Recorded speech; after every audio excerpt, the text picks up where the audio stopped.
Good morning, everyone, and welcome to the second day of GSGS. We will first present the short movie about La Source in Lausanne, we are now.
So here we are. For this second day, we will first welcome Björn Berg Marklund from the University of Röbde in Sweden. He will talk about improving the future of digital game-based learning by examining the past. The program of the day will mainly about two sessions then with an invited talk, and we will talk about urbanism, politics, and social sciences mainly. So the program will be quite large. Welcome, Björn. I hope you can hear us well. Yes, hear you perfectly. Okay, great. Here you go. Please help yourself. I will start sharing. I'm sorry about that. That should work. Okay, cool. So I hope you can't hear my dog barking in the background, by the way. I apologize if you do. It's like a perfect storm of distractions today. I have builders on the roof and a very new, nervous puppy who's our rescue from the street. Can you hear him? Otherwise, I'll fix yes, my very microphone. Very well. Okay, cool. I have some tricks up my sleeve. But anyway, right. So thank you very much for having me. My God. Felix, hey. Obviously, we have a special guest today. I'm so sorry. Very heavy one, I suppose. Cool. Yeah, so again, I apologize and thank you very much for the invite. I always enjoy being here, of course. I enjoy it even more when I can be there in person, but you know, it is what it is. And I want to be extra grateful because you kind of entertained a submission that's perhaps not super common or you know, follows the standard GSGS kind of presentation style. So I'm very appreciative of that too, that you entertained my way of writing and argumentation. So thank you very much for that. So my talk is about improving the future by examining the past. And I guess a subtitle for this could be kind of examining the damaged foundation of digital game-based learning, which sounds a little bit dramatic, and I guess it kind of is, but it's, you know, I'm a theatrical person. Why would we want to examine the past? Well, in my opinion, and from my experience as both a digital game-based learning developer, teacher who's worked with serious games for about a decade at this point, and someone who works a lot with kids and teachers, and who's also a game developer on my own, there are many components of game-based learning that we don't really have paused to properly investigate as a community. we've kind of kept moving forward without really standing still for a while and examining why we're doing the things we do. And without taking the time to investigate, developments in the field might be built on false premises and flawed theories. But it's not just me wanting to talk about things being like all doom and gloom. I think if we do pause to reflect and honestly critique what we're talking about right now, the future of digital game-based learning can be a lot brighter. Like that's when we get free to be more creative in how we kind of explore what digital game-based learning can be. So a big reason I wanted to write this for GSGS, first and foremost, is that in this community, there are fewer assumptions made that I find in other conferences. I feel like in this community, you very rarely look at technology or digital technologies or games as something that will automatically solve problems. I find that you often place the purpose and your knowledge of a situation and your participants and your beneficiaries, your intimate knowledge with them first before thinking about what kind of game you want to use, or if you even want to use a game at all. And I think a really healthy thing is that you don't just trust that game developers know more than you do about what your participants might enjoy or how you can better work with your kind of stuff. So because of that, I kind of wanted to write a paper that highlights two issues that I consider to be really pressing for the digital game-based learning community, broadly speaking, because I think this would be an interesting place to have that conversation.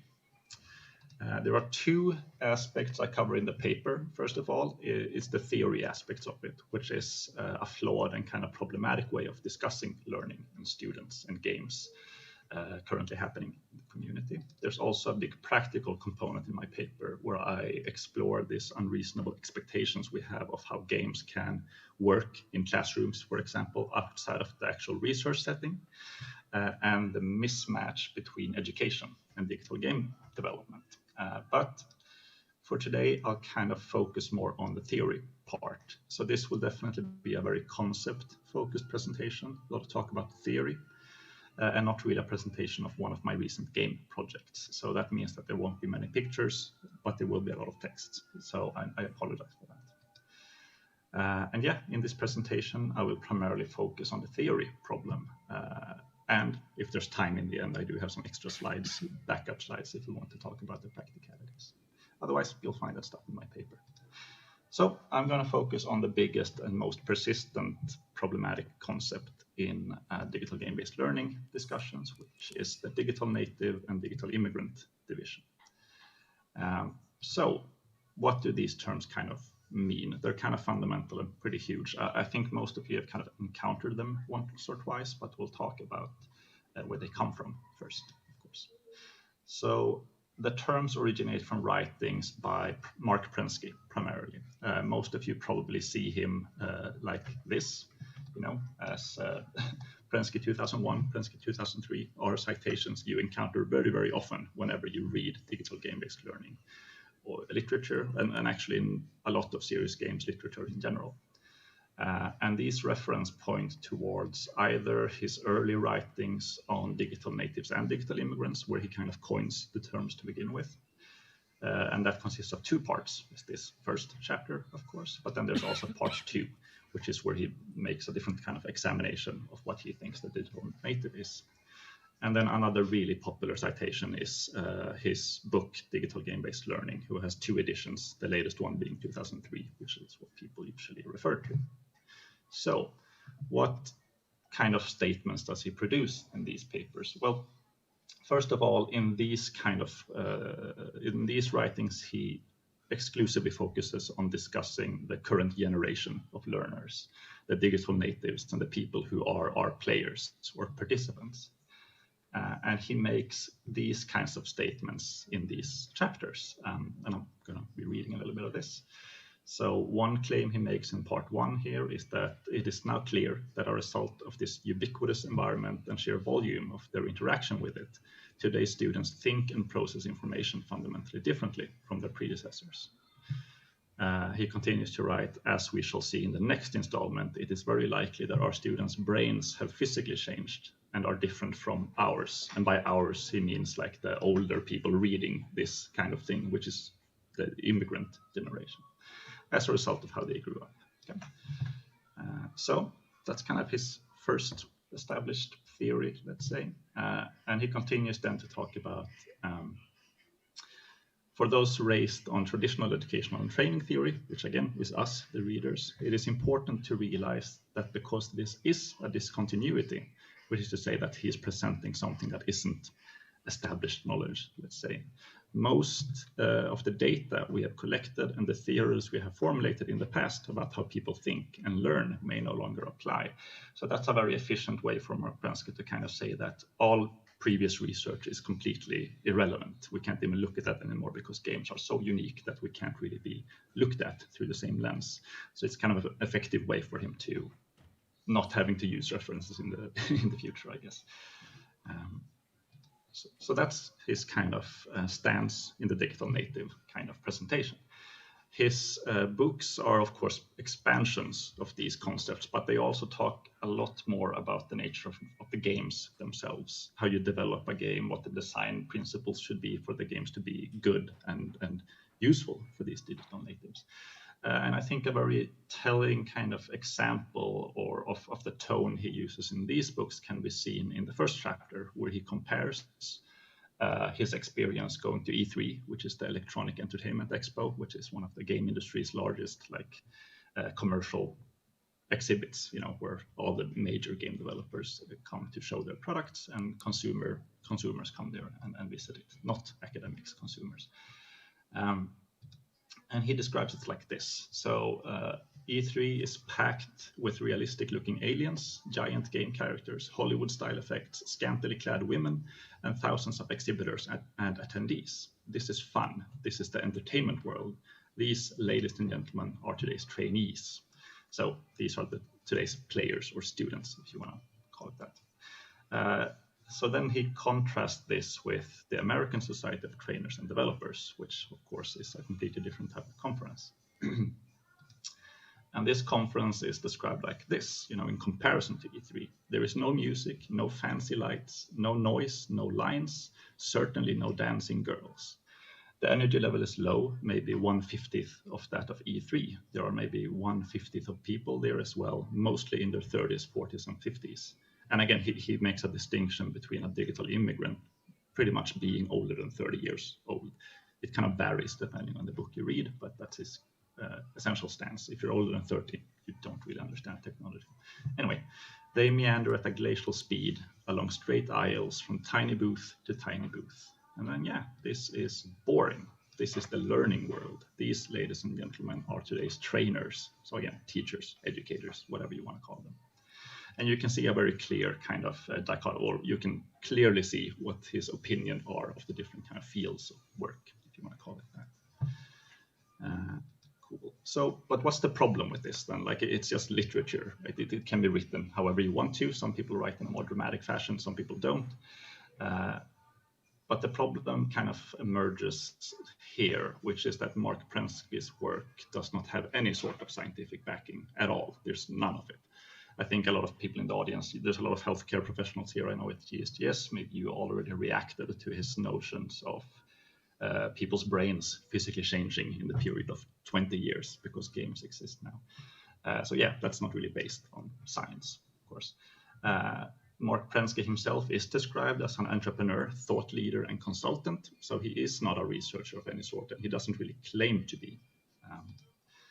His texts often promote products that are developed at his own companies or his partners' companies, and his texts rarely have any peer-reviewed references and rely primarily on newspaper articles, personal correspondence, and practical business materials. Cool. Now, again, this might not be an issue yet. Okay, it's just at this point kind of bad writing, you could say, at least in my opinion. But the problem, of course, emerges or depends on how impactful this becomes for a field of science. So I had my library conduct because I'm not a librarian, I can't do this as a professional, but do this kind of reference analysis or background check of all his chapters and kind of show where they come from, how often they're cited, and that kind of stuff. So to begin with, the book chapter we're talking about, the Digital Immigrants one, that specific chapter has about 30,000 citations of Google Scholar, which is a lot of citations. Maybe I'm just bitter because I don't have that many, but yeah, it's a lot for sure. And furthermore, they did this altmetric kind of analysis, which is a little bit more in-depth and kind of Scopus-like, I would say. And let's zoom in a little bit on the actual text here, right? So according to altmetric, this publication, again, the Digital Immigrants one, has been cited 4,466 times. 34% of its citations have been received in the past 2 years, which is higher than you might expect. Yeah, I agree with that. Compared to other publications in the same field, this publication is extremely highly cited. Extremely, I think that's an interesting way of phrasing it, and has received approximately 1,130 times more citations than your average kind of digital game-based learning paper, or whatever paper in this kind of community. I actually think it encompasses all types of computers in education, entertainment in education kind of communities. So yeah, it's very popular all over the place. And also here's an easy visualization that it increases fairly rapidly the amount people cite him over time. You can really see that it took off here around the 2010 mark, I would say. And of course, this drop-off doesn't mean that we've completely stopped referencing him. It's just that's where the analytics kind of fall off. And of course, publications usually take a year or two to come out after peer review and all that kind of stuff. So. But the latest data point we have around 2019 is about 600 citations that year. So let's see. Oh yeah, I should also add that according to my librarians, the first article here only contains one single reference, and that's a reference to Prensky's own work. So that's not particularly academically sound either. What I want to do here, because again, this is such an impactful piece of work, I think it's really important to kind of know what the origins are, of course, of this work, but also how the most impactful text in the 21st century of digital game-based learning, what it actually sounds like and how it's written. I showed some before, but I'm going to show a little bit more. So you'll get a short audiobook reading, so you can all relax and listen to my soothing narrative voice, I guess. So I'm going to read from, again, this first chapter in the book Digital Game-Based Learning, which is called Fun at Last. And this chapter can be downloaded at his website. I downloaded this yesterday, so it's still up there and not a dated version. So yeah, it's there and you can read it for yourself. But I've extracted one of the parts that I find to be very telling, let's say. So it starts by saying this. The true 21st century learning revolution is that learning, training, and schooling is finally throwing off the shackles of pain and suffering. Within most of our lifetimes, pretty much all learning will become truly learning-centered and fun. The huge wall, which has separated learning and fun, work and play for the last few hundred years, is finally beginning to tremble. And while it will continue to resist for a while yet, like the Berlin Wall in the political world when it finally falls, there will be a stampede to freedom. The reason this will happen, and happen soon, is that learners will demand it, to the point that management, teaching, and administrators can no longer resist. Hey. Cool, I have a trick up my sleeve. Maybe your dog has a special question to point out. Oh yeah, exactly. To he doesn't the last agree with part me at all. Concerning the reason. Yeah, exactly. Yeah, he loves Mark Prensky, so he doesn't like this at all. But yeah, so again, I think that's kind of extreme writing, very dramatic, of course. You can also see that like the chapter title, Fun at Last, is a play on words from Martin Luther King's speech that ends with free at last. And again, he refers to the Berlin Wall as similar to the current state of education. So yeah, he's not really pulling any punches. And by this, he also means that teachers are essentially oppressors of the poor students who are working for their civil rights, essentially. So I don't really read this to just make fun of Mark Prensky, even though I think it's kind of fun to do that. he is not the problem here. The academic community's treatment of his work is the actual problem. A senior academic can't reasonably be reading these original texts and then look at them and interpret them as peer-reviewed research. There's just no way you would do that if you're a senior academic. And that's where the community has kind of failed and fallen apart and not done what a scientific community is supposed to do. And this is not common. It happens in many fields of research, of course, but we can look at it like this. Like, one person, of course, is the first person to read Mark Prensky's work, and maybe they like some concepts out of it or something like that. So they cite it or reference it. Maybe researcher B here, the second one, reads this first researcher's paper and thinks like, oh, well, this is a neat concept. I agree with the fact that games are a very engaging way of learning and teaching students new things. Maybe they will check very briefly on the original text to see like if those interesting parts that interest them are actually there. You know, maybe they don't do the entire fact-checking background, but they will at least check it out maybe. And this is where the problem kind of escalates, because now we get the third researcher, and when they have more than one author to point towards, it starts to look like there's a consensus here, that there are more than one person who have like looked at this piece of work and kind of peer reviewed it together. That's how science works, right? More people look at the same thing and kind of examine it, and then a consensus builds and theory builds up over time. So they might cite it as well. You know, it continues that way, and the consensus kind of builds and builds and builds and builds. It becomes easier and easier for people to look at this consensus because it's more and more out there in the world and in the papers. And of course, in the end, you reach the point we're currently at, where people can just cite it without really looking at it at all, which is completely understandable again. So the actual content of the original text doesn't really matter anymore. It's just seen as a universal truth. Mark Prensky, just using that parenthesis, is kind of a shorthand, just to kind of say, as a punctuation mark, to say that digital game-based learning is really good. It's a great idea. I think a large part of why this has happened is because of the interdisciplinary nature of the field of digital game-based learning. Right? We have so many researchers coming from education, coming from entertainment computing, just digital education, e-learning, all that kind of stuff. Some from games, some from serious games. So they don't all have the same kind of toolbox to analyze this language. They're not all game designers, for example, so they might trust Mark Prensky on his word that this is how games work.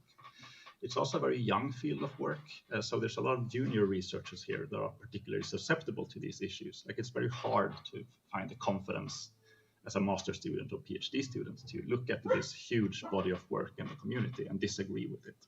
And you also don't have time for it when you're writing your thesis. That's like a lot of work to begin with. So this terminology has now become part of the foundation of digital game-based learning. It was always there, like Mark Prensky even coined the term digital game-based learning, and that's what a lot of our community is based around. So you can't really fix that foundation without some really painful discussions at this point. And just to make sure that I'm not just inventing this kind of stuff and that it is still a problem, I attended the European Conference of Game-Based Learning last year. I usually go through proceedings from this conference and just word search digital native, for example, or Mark Prensky or anything like that. And here are just a few of the examples from this particular conference. From this particular conference, right? So it still emerges from time to time, and it's also often the exact same kind of language that gamers are motivated by, you know, these assumptions that younger people or gamers are like very, very into these types of things. You can also say that people say consistent with previous studies, and they throw Prensky in there, even though none of the stuff he's writing about is any sort of study at all. Even if you disregard the scientific rigor of it, he doesn't present anything as a study. It's just an argumentative text. And so forth. You know, I don't have to go through all the examples. Hopefully this is sufficient to tell you that it's not just me inventing things from out of nowhere. But now it's important to kind of discuss whether this actually causes any real problems, because all of these citations and stuff wouldn't be a problem if it was completely harmless and never led to anything. But it kind of does, which is the big problem here. Because if you do start listening to this kind of stuff, which you do, it happens in Swedish educational debates all the time, it leads to us making educational changes or changes in the way we practice pedagogy or fund our schools or whatever, and we adapt that to a completely fictional student that doesn't really exist. They are assumed to be, proficient in all these types of things, but they aren't. They might not even have the interest that Mark Prensky thinks they do. So we make a bunch of materials based on no one that's actually real, or a very, very few people where that description might apply to.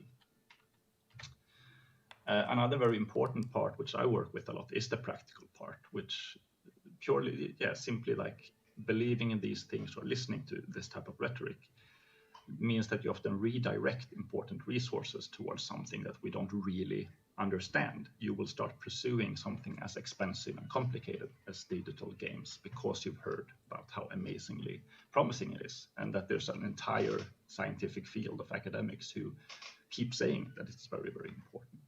And again, this is why I appreciate being at GSGS. I feel like you put your intimate knowledge with the participant and the use situation way before you even start talking about, well, games are the absolute best way to doing that. Because what often happens is the complete reverse.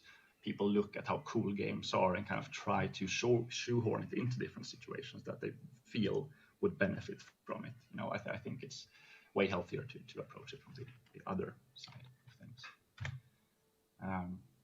So ironically, it's kind of, even though Mark Prensky claims that the current way of teaching and whatever harms students significantly, they're oppressed, and it's very traumatic to be taught anything in the current system. Again, if you know something about your students' need, you will of course start adapting your teaching to help them if you're a teacher. So if you know that your students are digital natives, you will of course adapt your teaching towards what benefits a digital native, again, which is a fictional person. And adapting learning content and teaching processes to people who have an assumed needs and skill set just isn't very good. It's like not examining whether a group of students have high levels of reading, just regular literacy, and making a complete assumption on how well a 6-year-old reads and then throwing a bunch of like high quality books on them or something. It just doesn't match very well. You assume that they know stuff that they actually don't. Because the reality is with the digital native is that kids just aren't naturally tech or game literate. They aren't even naturally tech or game interested. They aren't. And again, kids are the digital native generation. What Mark is describing is a person that exists, but it's a very specific person who is born into an environment where tech interests are actively nurtured. Like I, for example, was fortunate enough to be born into a family who were super tech interested and had a computer very early on when they costed like 2,000 euros or whatever. My interest was nurtured from a very early age. That doesn't happen to everyone. There are socioeconomic circumstances beyond that affect how often a person can access a computer and kind of build up this literacy and interest. Access to technologies in general, like broadband connections or internet connectivity, is not universal yet. And of course, a big component of it is the more invisible one, which is social norms. Like some people just aren't invited into the game community, let's say, or it's not easy for them to start playing and being accepted into things. Like I don't have to go into that in too much detail, I don't think. It comes back all the time that games are a very particular type of community that's hard for people to get into for many different reasons. So yeah, when we're talking about a digital native, it sounds like we're talking about everyone in this circle in this generation, but we're actually describing a very, very specific person. And again, if we start reshaping all of our educational processes and the way we structure schools and fund them, then it will benefit this person greatly, of course, which is good for them, I guess. But it will, well, at best, just like not benefit other students as much, but at worst, really like hamper their actual educational opportunities and their experiences. So I will say this, like for a way better overview of this, that's way more in-depth than what I could give here. These are two of my kind of favorite entry papers for this kind of discussion. It's the myths of the digital native and the multitasker, written by someone in the teaching and teacher education community, which I think is very, very useful. It's someone outside of the game-based learning community writing about it. It's someone outside of the European Conference of Game-Based Learning writing about it, which again, I think is very useful. It can become a bit of an echo chamber otherwise. And then also the second paper is Digital Natives 10 years after. So this one was written, again, 10 years after Prensky's first publication of the Digital Natives text. So these two together, I think, provide a really cool overview of the journey of how digital natives as a concept has evolved over time. And of course, fundamentally, like, at least read this one. I think it's just a good read overall. I think it's a great read, even if you haven't encountered the concept very much or don't use it at all yourself, which is not unreasonable to do. I think looking at this kind of helps you kind of sharpen yourself as an academic a little bit and be better at like identifying what kind of language and writing you should be careful of. And I actually do want to conclude on that too, because I have talked about similar things in conferences before, not in this much detail, I don't think. And sometimes this kind of awkward situation happens when people presenting after me or something like that, or before me, has used Prensky in their maybe their submission to the proceedings or in their actual presentation. And for those people, I just want to say that there's no problem with that at all. It would almost be very weird if you didn't include it, if it wasn't specifically in this kind of critical paper, because if you didn't include it, you would completely look like you had done none of your fundamental reading. The major problem is that this has become fundamental reading by people decades before you, and it's just natural to kind of bounce things off of them. And yeah, so I never fault someone for actually using it, but maybe in the future you'll be more careful and do it. Cool. I think this is close to the 30-minute mark, so I won't go into the practicalities, but again, you can look at my paper. So thank you very much, and I apologize for the noise again. Thank you so much.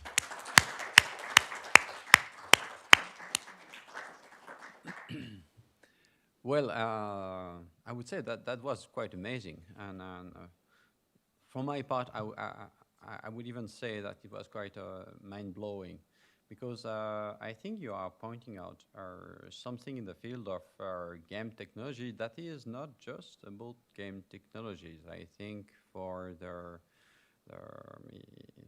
I'm pretty sure in all the fields there's a gap between the amount of publication that you are able to reach and that you might cite without really knowing what you are talking about,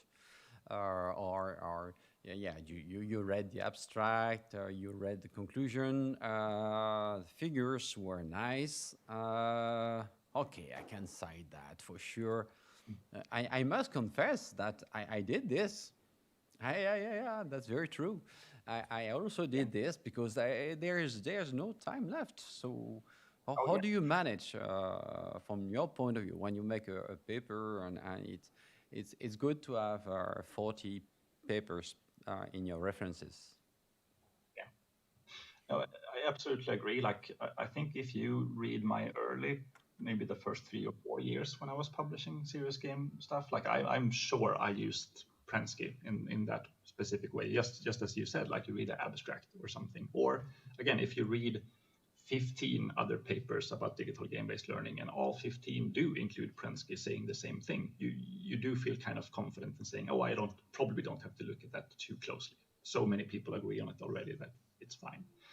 I don't know, it becomes like you don't have time to sit down and question gravity every time you're doing like physics homework or something like that. You kind of have to progress and kind of move forward. And that's kind of what this feels like, I think. And especially as a junior researcher, that was my experience, definitely.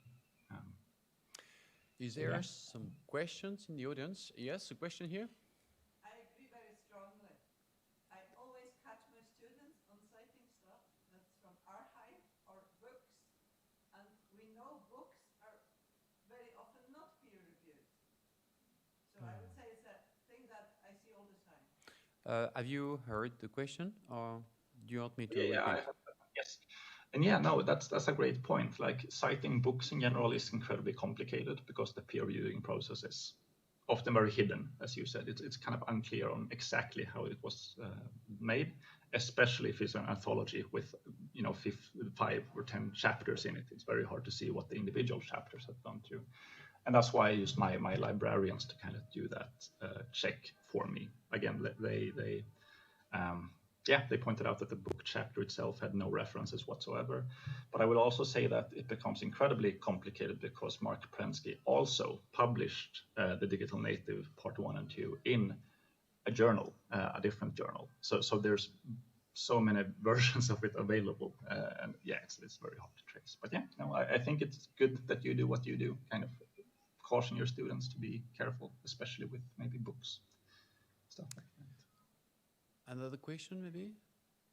Yes, Mela? Thank you very much, Björn, for this insightful talk.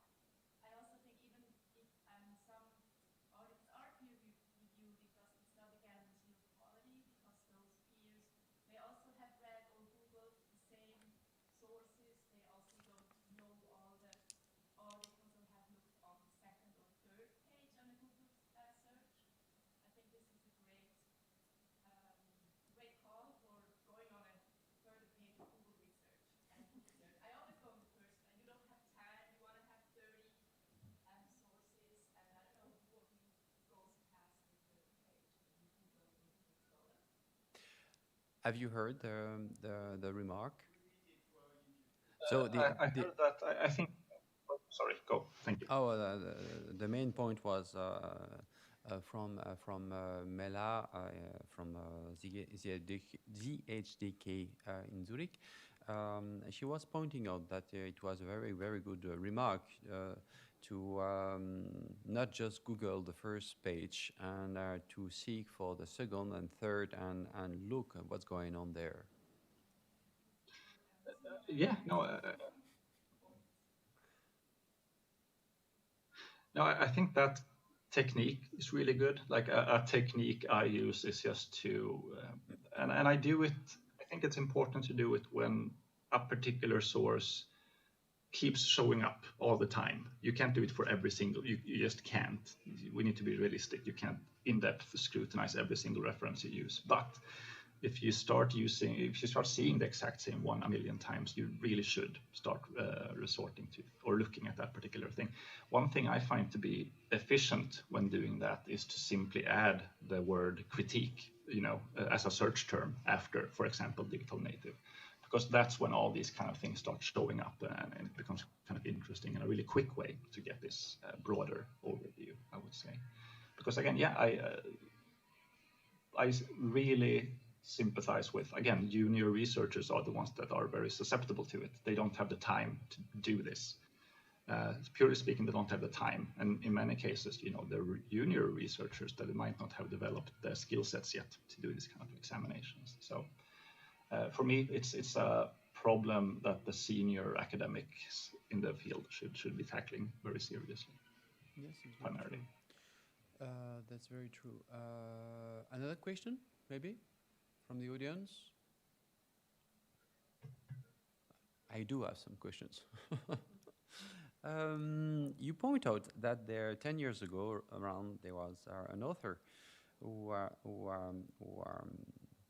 criticized, I would say, this comparison between native and immigrant stuff, and he said, well, what about 10 years later?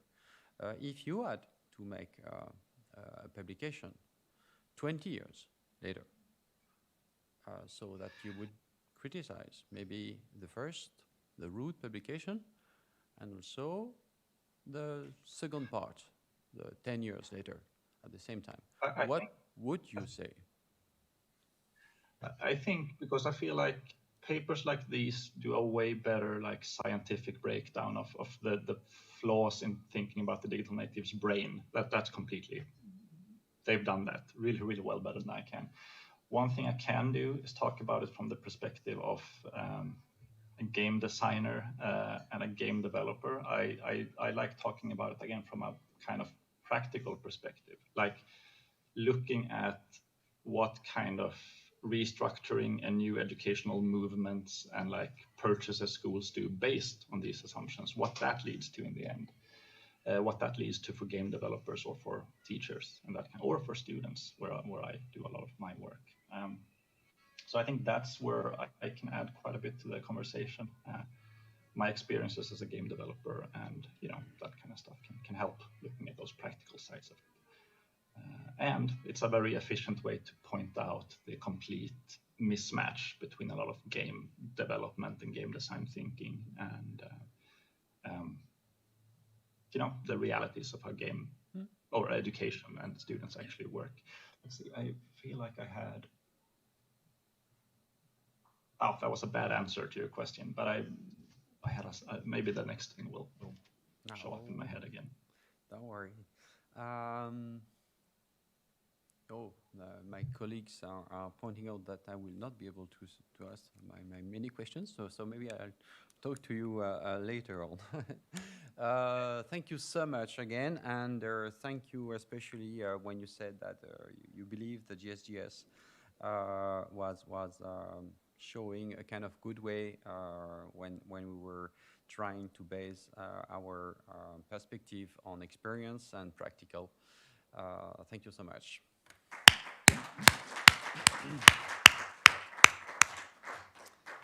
Well, let me introduce to you the next session that will be held by Professor Rekik, Yassine Rekik, from the University of Geneva, Applied Sciences.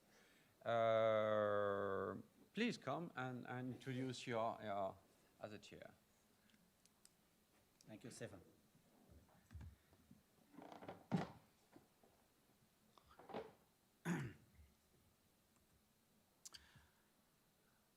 Good morning, everybody. I'm pleased to be the chair of this sixth session of GSGS. We will deal with society, urbanism, and economy.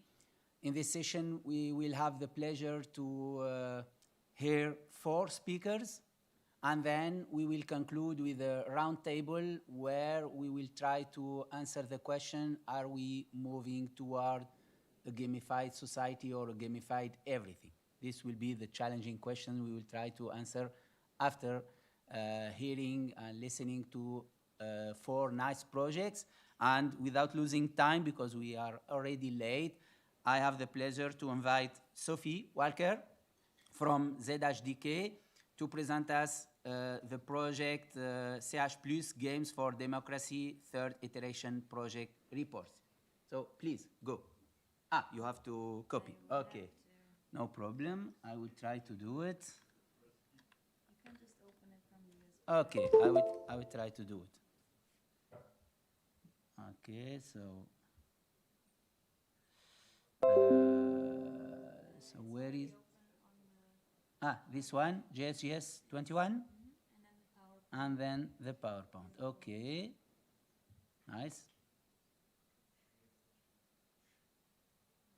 Perfect. And then the projection mode. Yes, beautiful. It doesn't work.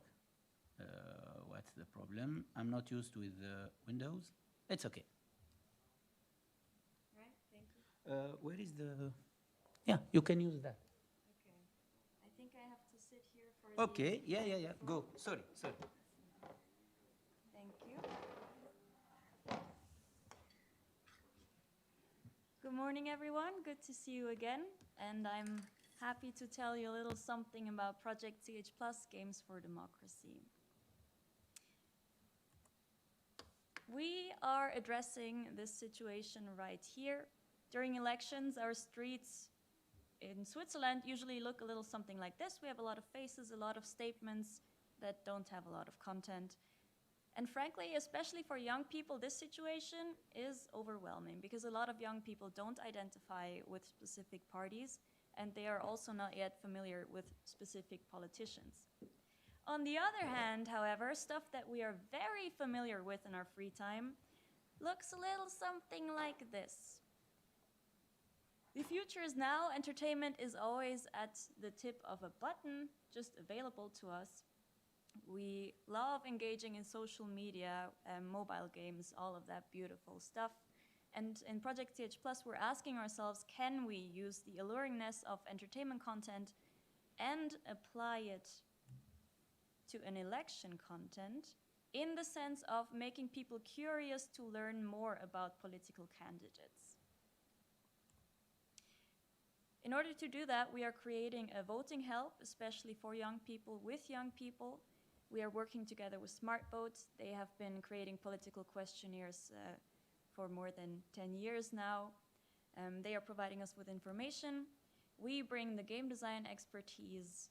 And then the magic ingredient, very important, is user requests. I guess as designers or researchers, you know that if you create a product, it's important to involve the users.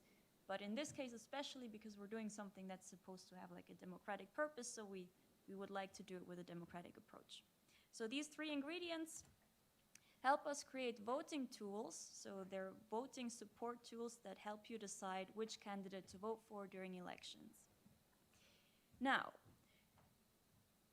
gamification or no gamification? That's what we're also asking ourselves. That's why we have two concepts. We have the elegant CH Plus app, and we have, well, the less elegant but very entertaining dope elections. CH Plus app is designed for usability and really user-friendliness and efficiency when you're trying to make your list. And dope elections is for people who just want to dabble a little bit in politics and get to know people. And we want to figure out which of these approaches works better or worse, and just learn from both of them. Overall, our goal is to keep on developing the two applications until the next federal elections. So the project started in the last federal elections, and we want to continue developing locally from canton to canton until 2023. We have been in the canton Uri. That was the first applied test. Then we went to Basel-Stadt. Just recently, we concluded a research round in Neuchâtel, and now we're preparing for a research round in Fribourg. Next year, write that down if you're interested, we're going to Vaud or Bern. So we're looking for partners for that. And of course, we are funded by foundations. We have the Gebet Rüff Foundation, we have the Prototype Fund, and the e-Government Switzerland is funding us as an innovation project. So, first time we tried this, so this was just a recap real short from the second project iteration that was in Canton Uri, first time. Basic concept, you fill in the Smart Vote questionnaire, so you have to ask political questions, and then you can swipe through candidates, kind of like Tinder, so it's a dating app idea here. Every candidate has a profile, and in the end, you can drag and drop different candidates onto your list, and you dynamically see how well this list matches you depending on which candidates you add. We have done a first test since it was the first time we tried it. We wanted to make sure we're not doing weird stuff, and we compared the CH Plus app to Smart Vote just to see if there were any negative side effects from this first gamification attempt. We are safe to continue. We learned a lot of other things regarding design and usability. And this is what led us to the third project iteration, which is the one in Basel-Stadt. In Basel-Stadt, we had a couple of goals. We wanted to customize the prototype that you just saw in order to fit Basel-Stadt, to make it like for the people who use it, to show them this is really for you. Then we added new functionalities. The most important one is that we wanted to add the candidates for an additional council. Until this point, there was just one council, now there would be two. We wanted to improve the general feedback, as in animations and pop-ups and beautiful fluffy things. And because the Canton Basel-Stadt was a lot bigger than the Canton Uri, we had to revisit the usability of creating a political list with like 30 seats on it. In Uri, you would have like 10 maximum or 17. And in Canton Basel-Stadt, there would all of a sudden be 34 seats to fill. So we had to address that. Co-design is one of the most important principles of what we're doing, which is why we cooperated with the Youth Council in Basel-Stadt and with a youth application, a mobile application. Amongst other things, these people could decide on the color of the application and prominent imagery that was featured in the application. Of course, they also tested before we went live to see if there's any major issues with anything. Now, what does the Basel-Stadt prototype look like? It will go very fast. Later on, of course, you can check out the links if you're interested. Let's just go to the interesting bits of this video. So you have the swiping functionality here. You can rank candidates, your favorites at the start. Every candidate has a profile, and then you can dynamically create your own party list. Yes. And for us, really, the emphasis is developing this thing together with users. That's kind of the core thing of the entire research. All right, so what did we change in this third project round? We redesigned it, we made it more modern, more streamlined, and of course we had to fit the new functionality somewhere. Also beautiful new colors that were chosen by users. Then, because we had a larger amount of political lists, we added filters so that you could distinguish the different lists, that you could switch between official lists, ones that you created by yourself and ones that you adapted from an official list. And then we added a new functionality so that when you created a list that you really like for politicians, you could follow them, and after the elections, you would see who from this list was actually elected. We also added a lot of information so that people who got into contact with candidates in the application would also have a way to follow up on other political topics or follow up, okay, now I know the people I like, how do I actually vote? So we implemented a lot of additional info. So how did it go? Third project round. Our prototype was online for around a month before the elections. And in that time, we had around 566 users. In the end, 55 of those participated in the final evaluation. So final evaluations are also always part from our project rounds. We do the testing in the beginning, we throw the prototype out there, and then we ask people what they thought about it. So what did they think? This shows you a lot of numbers, but luckily we only care about this one over here. This shows us the biggest issue with the prototype. A lot of people didn't finish the tutorial and therefore didn't unlock all functionalities of the application, which made it not as useful as it could have been, because only around 30% unlocked everything. In the final evaluation, we asked, why did you stop using the application?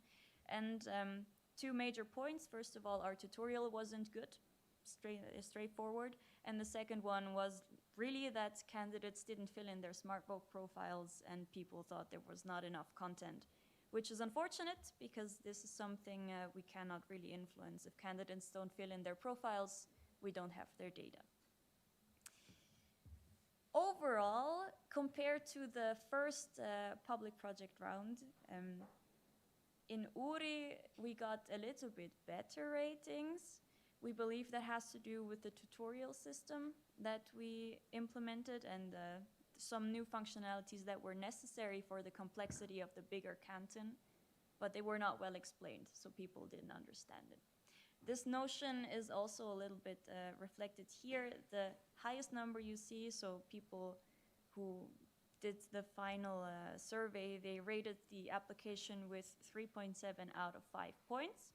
These are all people who participated, and the people who unlocked all functionalities, they scored the application slightly higher with 4.1 points. So that makes us think that once they unlocked everything and they understood how it works, it was way more useful for them. So what are we gonna do? We're definitely going to improve our tutorials and the explanations thereof. Then creating lists in large cantons, we still have to work on that feature, so the drag and drop list creation. And the Dream Teams feature of seeing who was elected in the very end, we have to communicate more clearly what that is all about. So what is next? Fribourg is happening in autumn. We are looking for testers, usability testers. If you know people in Fribourg who are interested in anything game or politics related, please send them our way. We need testers. We really base our designs on the input that we get. And then 2022 in spring, there's election in Vaud and Bern. Again, if you're interested in this project or the research, or you can think of a cooperation, holler at us. We're very interested in any form of cooperation and building cool stuff. In the next rounds, we will continue working on these two applications. You just saw an introduction for the CH Plus app, but we will develop two different ones to compare the gamification level and the successfulness thereof. I kept on saying we are a team of 4 at the moment. We have 2 programmers. We have a research support and project management and design. Yeah. Thank you.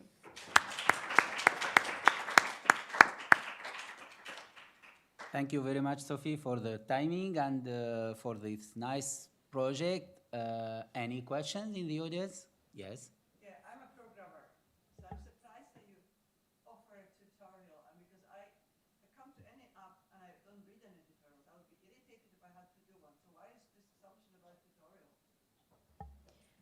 Have I to repeat? Yes. Okay, so the question is about the necessity to go through a tutorial in a gamified application. Is it coherent? Is it okay, not okay? It's not in the wave now, so what is your... It's definitely not the final solution yet. As mentioned, we developed this from election to election, and we have to, of course, work with the resources that we have. We don't have the biggest budget in the universe, so we have to make do with what we got. At the same time, the tutorial is designed in a way that it leads you through the list creation of a smaller council, because during elections you usually vote for 2. There's a smaller one and a bigger one. And the tutorial leads you through the creation of the smaller one so that you can use the features for the bigger one. But definitely the tutorial experience is not as it should be in the end, for sure. But do you need it though? We need it, yeah.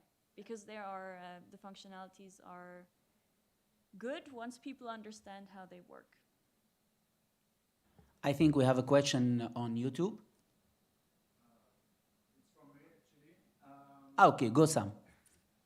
Have you considered taking data from the social networks instead of doing the interview with the users? Because I know we have to go through the 55 questions from Smart Vote, and I was wondering if that was a solution that you envisioned to directly go to the result test according to the social network interaction of the user.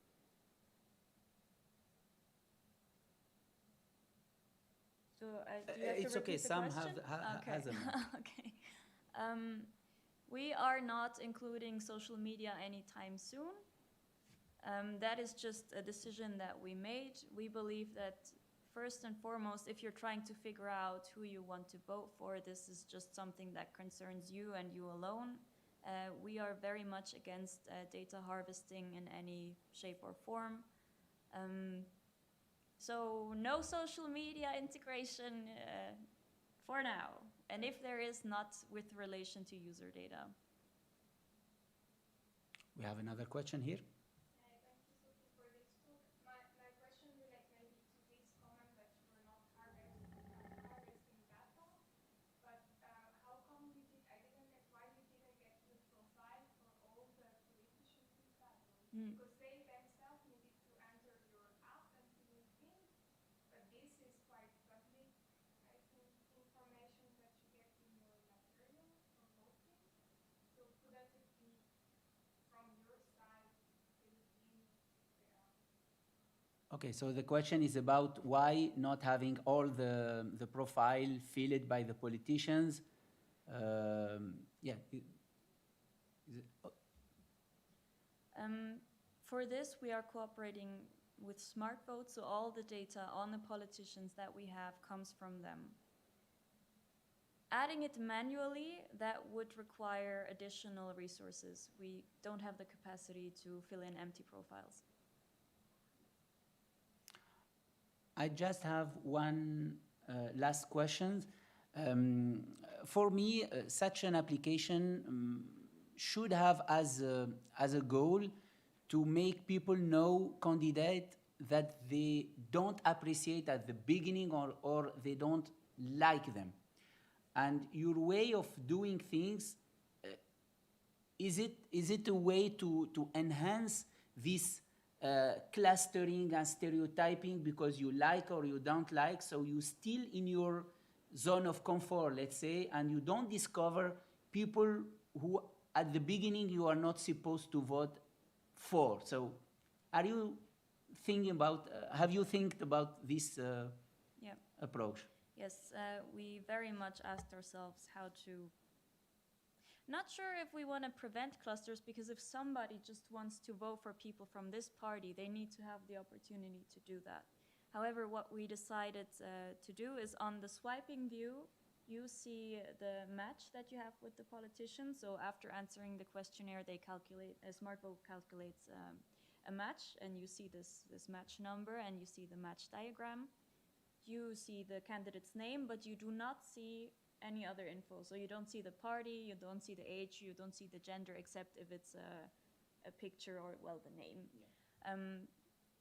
So we did think about the clustering. Then again, it is a tool that is supposed to really help users find their own priorities. So if a user wants to cluster, we will let them do that. Okay. Thank you very much, Sophie. Thank you.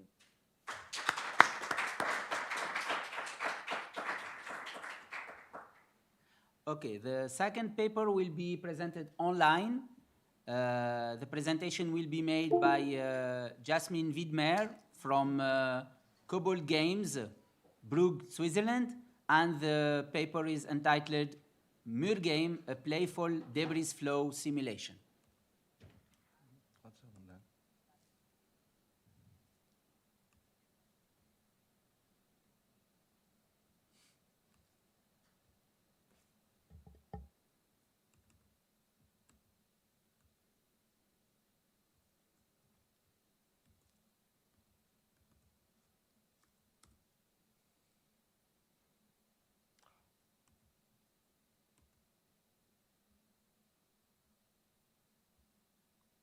Sorry.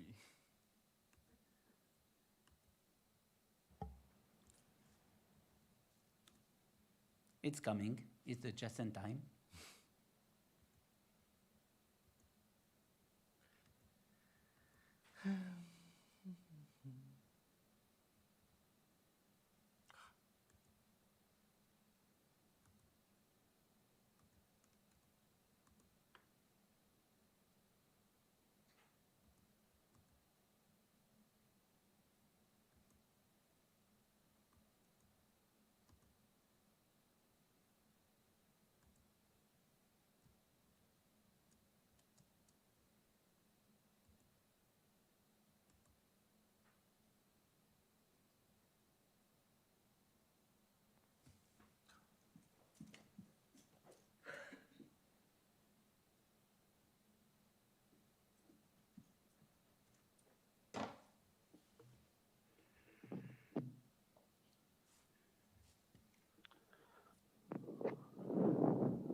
Hi, Hal. Hi. You can start. You can start. We are hearing you very well. Okay. Welcome to my presentation about Murgame, playful debris flow simulation. I'm Ralph. I'm game designer and co-founder at Kobold Games, where I develop serious game. Besides that, I'm teaching game design and game production at several university or schools. But here today, I'm on behalf of Cobalt Games, and we create serious games to different topics specialized for research departments of universities or the private sector. Today's talk is about the Moor game. So where it all began, or where is the problem, basically? The problem is about mudslides. Mudslides, we have a lot of them in the Alpine regions of Switzerland. They consist of mud and debris, and you see on the image of the Ilgraben near Leuk an example. These really big stones, this is a force of nature. These gangs, they are several meters big, and if they hit hard. And therefore, if they hit populated areas, there is really a lot of infrastructural damage and even sometimes casualties. The image you see here is about the mudslide at Bondo in August 2017, where the big populated park got hit by a huge mudslide. So what do we target? What can we do about it? So our targeted issues with our game are awareness for the risks, so that people know where are the risks, what can happen, how does this look like? And the other part is the awareness for countermeasures. What can we do against it? And how do we approach this topic? So we made a game.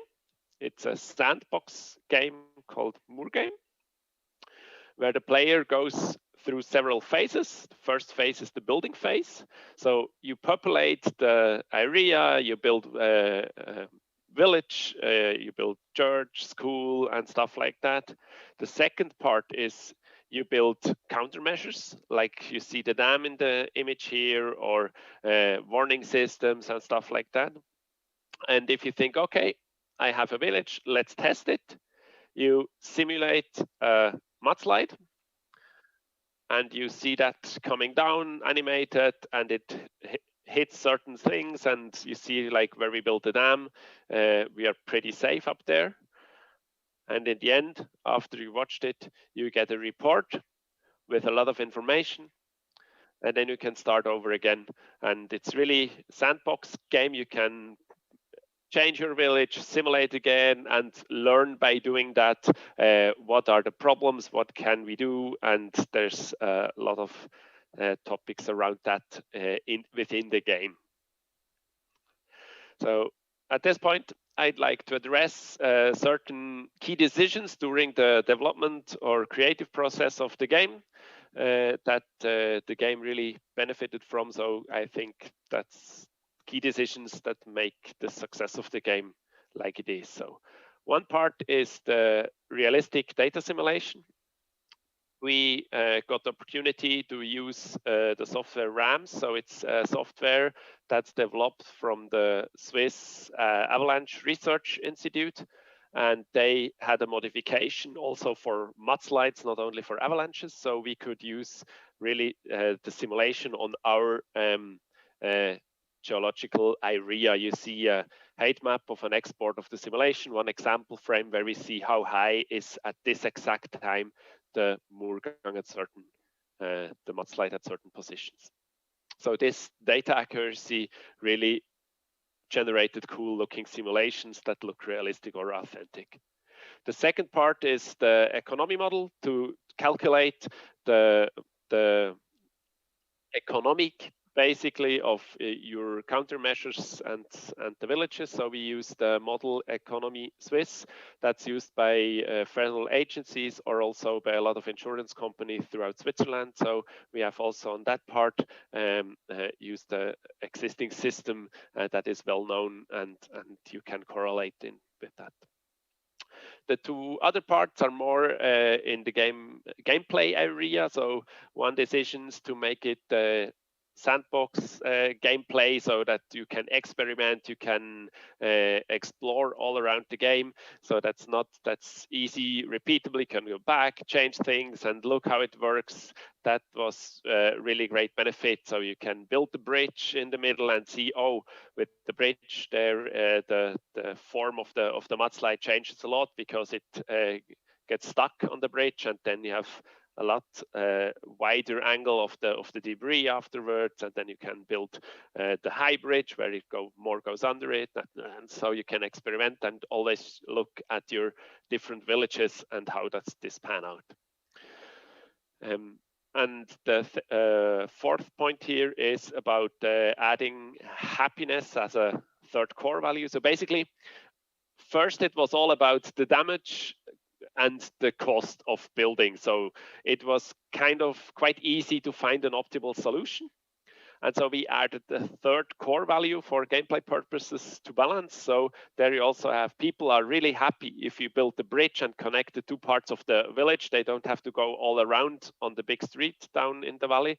But the bridge is kind of really dangerous for the mudslide. And also the camping place you can have at the river, it's really great for the people around, but you will find out soon enough that it's really difficult to protect a camping grounds near a river in a dangerous area. So these key decisions while developing, I think, went well. So for the results and the outlook, so we had great feedback at the Swissbau in 2020. We could let a lot of experts in the area of natural hazards play the game on a big touch screen, and it was really interesting to see people where we can go with the simulation as well for water problems or also other parts. So it was really great also for us to see how people use this tool or this game. Then we raised funding for an upgrade where we could improve the game on loading times, smoother loading times, smoother visuals, more information in it, so we could upgrade this. So this in meantime we are at this upgrade. We have the funding for this iteration, and in summer a new version will come out. And also we could add a part for education where we have additional materials. So this will also be made in summer. So the project goes on in that area, and we are happy that the interest is there to make it bigger and better. To sum it up, the goal was to develop an attractive game to promote awareness and prevention of damage due to natural hazards. And we used here an example of mudslides. The target group is basically exhibition visitors when Naturgefahren exhibitions or stuff like that happens, and also interested individual. The game is free online available on moorgame.ch. Playtime is around 10 to 15 minutes for one playthrough to learn all the basics and to experiment with it. At this point, I would also give my thanks to the funding parties like the Präventionsstiftung der kantonalen Gebäudeversicherungen, die Mobiliarversicherung, and the Federal Office for Natural for the Environment.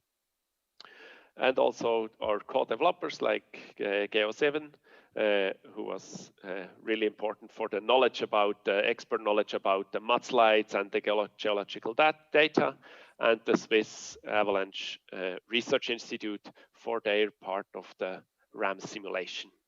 And also thank you to Yasmin with her great help for the paper, and thank you to you for listening, and I'm free to answer questions now, please.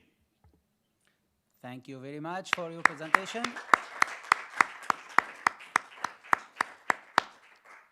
Any questions in the audience? Okay, I have one first question, and it's technical questions. First, what is the technically what is the technology you use to build this application? And also, I was wondering when I read the paper, your simulation are made on 3D models or 2D models? So the first part, it's basic. There are two parts. Kind of the one technological part is the RAMs, the simulation software. That happens beforehand. We simulate all the over 1,000 variants of the mudslides that are possible with the game. And I can answer the second question there. It's basically it's an image. It's 2D, but with height information in it. So the colors of the height map, if we go back, you see here, how you see the scale of meters on the right side, which pixel color is what. So we get, for every second of the mudslide, we get an image with the exact information. That's the part of the simulation part. And for the visualization part, the game part, we used Unity 3D, and it's a WebGL game used, you can play online. So that's the technology we use there. Thank you. Any questions? Just one question. How many village, or how you can configure specific village, a specific place? Because that would be the most interesting of this game. Is that so to have something real that people can say, okay, my village is not, I play the game and I see that I can improve certain side of bridge or whatever, or road. So can you specifically design a village, or it's just a village that you can play and that's it? Okay, so the question is how flexibility we have. I understand it. Okay. Yeah, but I have to repeat for the YouTube channel. So no problem. Thank you. So the question is how flexibility we have to to model the village and to create something flexible for the user, or are there some predefined village in the game? It's predefined areas where you can build. So you're not told, you see this in the image you see here, these zones where you can build. So basically, this is kind of limited to limit the simulations. We try to be below 1,000 simulations. So there are certain area which you can build big or small buildings. And so within the game at the moment, there is one area, specific area with this building purposes on two sides of the river. The technology basically supports any village you can load in, but within the game that is accessible now due to the data amount, we have just one area, but around 1,000 possibilities to build the village. Thank you very much. It was very nice to hear you. Thank you also. Okay, bye-bye.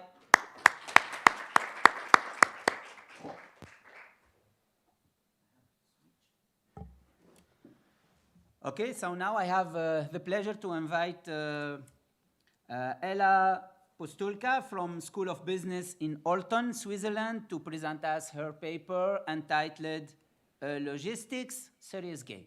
So please.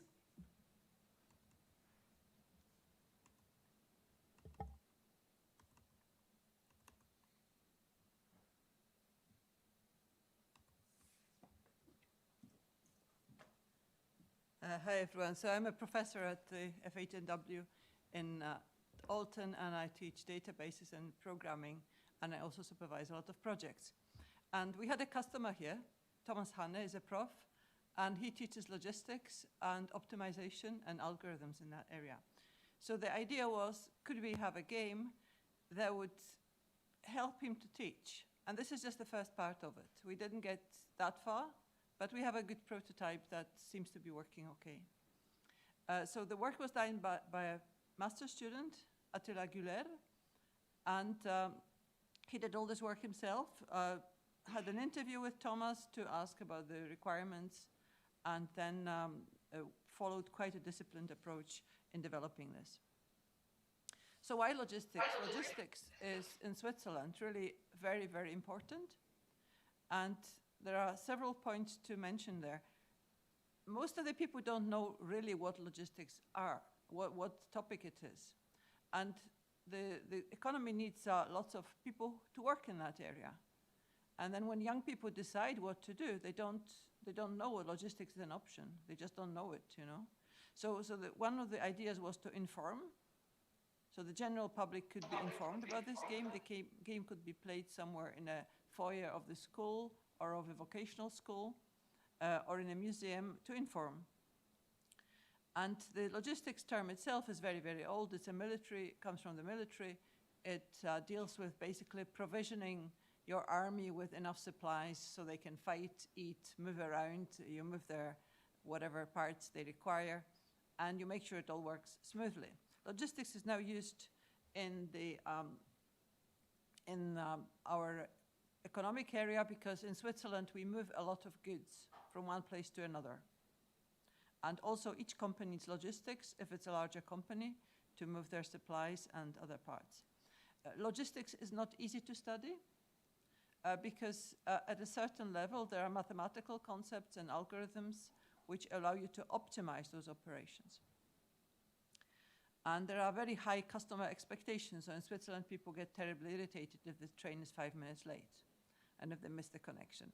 So there's a lot of economics factors that are important, and there are very high challenges. And that's why courses in supply chain management in particular are very popular at most business schools and universities in this area. So the question was how to design a serious game which would raise interest in logistics and teach some fundamentals. So question of design in games in general and serious games in particular has not been researched that well. There is some work, but there are no guidelines saying, you know, I want a game for logistics for this type of group of people. I'm going to design like this, you know, 1, 2, 3. So this is not a solved issue. And the other question is, can a game teach and entertain at the same time? Is that okay? Does it work? And then we wanted to focus on a particular segment of people who are not academic. There could be school children, you know, age 12, 13, and they would learn something about logistics. And we could also use it in business courses to attract people to take courses about logistics. So the design now, how Attila did it. He decided to use this design canvas, and I'll go through it briefly. So the main thing from Thomas Hane was that we want to convey the VRP challenge. It's a vehicle routing problem.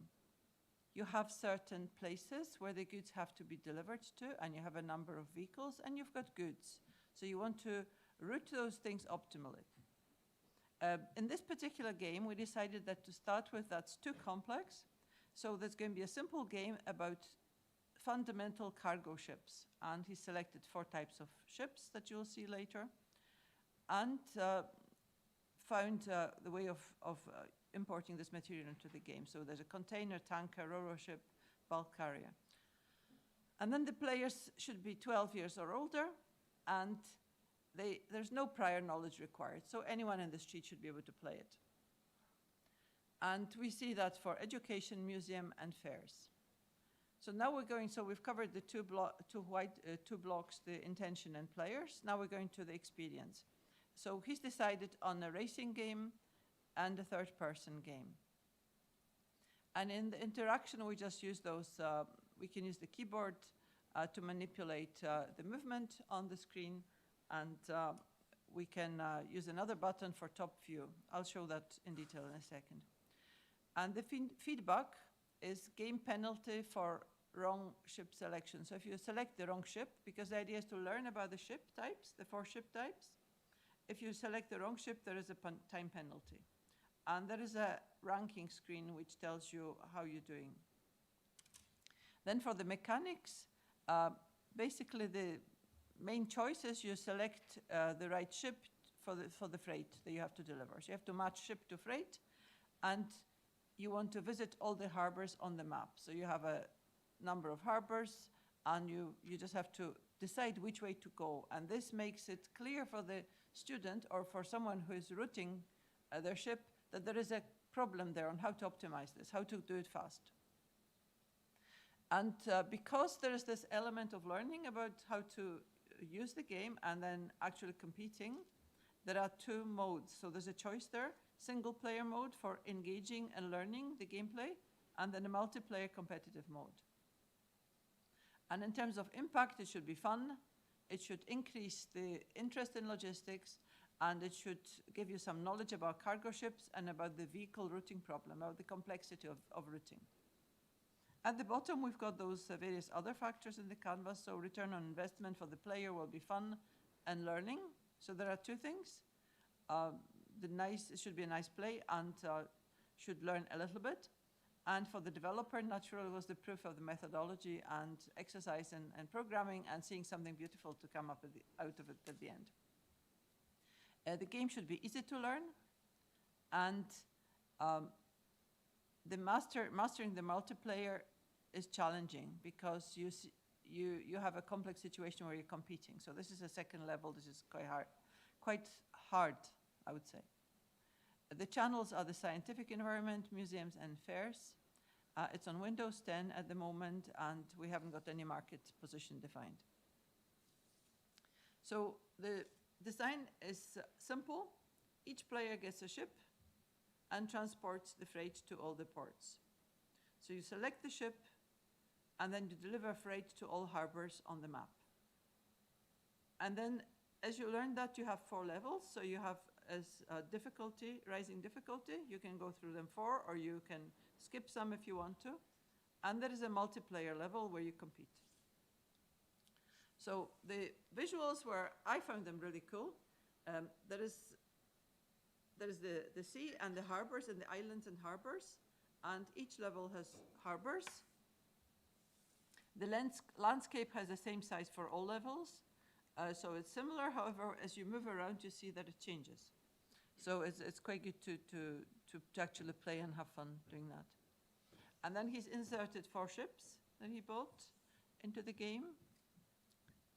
And there's a freight mode camera which is attached to the ship. So the playtest, now we're coming to the experiment. We had an experiment. Because it's a master thesis, this is limited in terms of the number of participants. He found 4 people. Then they were giving a pre-playtest survey about the ships, because that was the knowledge that they were supposed to acquire during playing. Then they played the single-player game until they wanted to, they said they were ready for the next part. And then they had a multiplayer mode against each other. And then they had a post-playtest survey. So the results, everyone played this game. Basically, this is what it looks like. You have, after you've selected the ship, you basically see all those islands, and you try to see, you can recognize them by seeing the cranes, because the cranes are the most prominent things. And as you approach, there is this red line which shows you the area that you have to hit. That means you've delivered the goods. And then it turns to green, and then you can move on to the next port. So, did people like it? So, were you motivated to keep playing the game after the first part? So, after this learning part, do you want to play in the multiplayer part? And everyone said yes. And then, did you enjoy it? And 3 out of 4 said yes. And 1 person wasn't that keen. It's moderately fun. And then the learning and flow, was it good? A good experience? So everyone said that actually this opened up their eyes to what logistics is and what routing problems are. So this was positive. And then there was a question about frustrating moments. And as you can see, the level of frustration was quite high, and we'll come back to that. So that only became clear in the survey where they could fill in free-form text, right? Because when you have a question, yes, no, you cannot say much, but then they were talking about it. So appeal. So the graphics were found to be very appealing, outstanding or above average, and the user interface was rated also very highly. Another knowledge stuff. So before the game, as you see above, people knew stuff about knew what a container was on a tanker was, but didn't know about the other two types, which are in red. And then the knowledge has improved, but you see some confusion. So there was some confusion for people even after the test. So the research questions, how to construct a game, it's been constructed slowly with play testing to, in between the different versions to improve the product with some friends and relatives. So he's shown that you can construct a game within a master project, and he proved that it increases an interest in logistics because everyone said yes. And whether it successfully teaches logistics, we don't know. We need to have a larger sample of probands. So he says that he answers it's good because it motivates and it looks good. So the future work, the game when I loaded it and I started playing it was very, very slow on my computer. So that means my laptop, which is 2 years old, but it's got 16 gigabytes of RAM, and when I bought it 2 years ago, it was pretty good. It's not sufficient. So he said there is lots of scope for optimization. Then if we want to put it in a school, we need about 10 different ship types and more variation in terms of just learning about ship types for people who learn logistics. So we should do that and test it in a school setting. However, there's another layer that we could develop is like focusing on this vehicle routing problem, where you can actually match the sizes of ships and the volume of cargo to deliver, and you have more complex problems with constraints. So this could be done, and we also have a Java toolset for teaching algorithms that could be plugged at the back, so people could actually test a particular algorithm, how it goes together with this game, and see the differences in performance. And you could let these ships run automatically based on an algorithm. And we should really test it at our school and logistics class. So there's a lot of scope to develop this further. So in summary, we had some very interesting observations. So this is a combined game development methodology where we had user requirements from Thomas Hanne, we had a design canvas, and then during playtesting, what turned out, some people got nausea when being on the ship. So this had to be fixed. So he managed to solve this problem quite well. And the whole prototype is an Unreal Engine 4. It raises interest in logistics, conveys some knowledge, and it's overall I found it very appealing aesthetically. But in the interviews after the game, people said that competitiveness was frustrating. So there are quite a few papers in games which say that having this competitive edge actually blocks you from learning. And it's frustrating in this situation. So if you have a learning game, you should make sure that people's adrenaline doesn't get pumped up by racing and jumping and trying to be fast. So there is a conflict there between your brain focusing on performance and your brain focusing on learning. And this is a clear lesson that we should maybe not have the competitive part at the end, but maybe some other second part of the game that does not cause any frustration to anyone. And I'm closing here. There is a video that anyone who wants can play. It's on the SwitchTube, which is the Swiss shared platform for universities and everyone else. It's open, 5 minutes, 50 seconds, and the code is available on GitHub, and I would welcome people to reuse it. And you could extend with various features if it was of any use to anyone. Thank you very much. Thank you very much, Ella. Are there any questions in the audience? Yeah. Have you considered a cooperative mode in the end instead of competitive? Yeah, I mean, this is an open question. You know, this was the master thesis has got 2 terms. The first term is the literature review and idea, and the second term is the implementation. So he came up with this. We're pretty sure about the cooperative mode because I had a paper 2 years ago where we had cooperatively solving a similar challenge in this area, in the algorithmic area. So cooperative work in pairs of 2 was shown to be really interesting and gave people some idea about optimization without actually getting them stressed. So that's a perfect solution, yeah. I think that's what we should try. Another question? Yeah, Mela?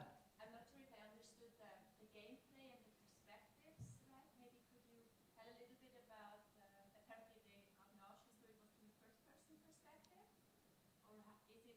No, third-person perspective, it was all the time. You just look at the ship and the sea and people get nausea.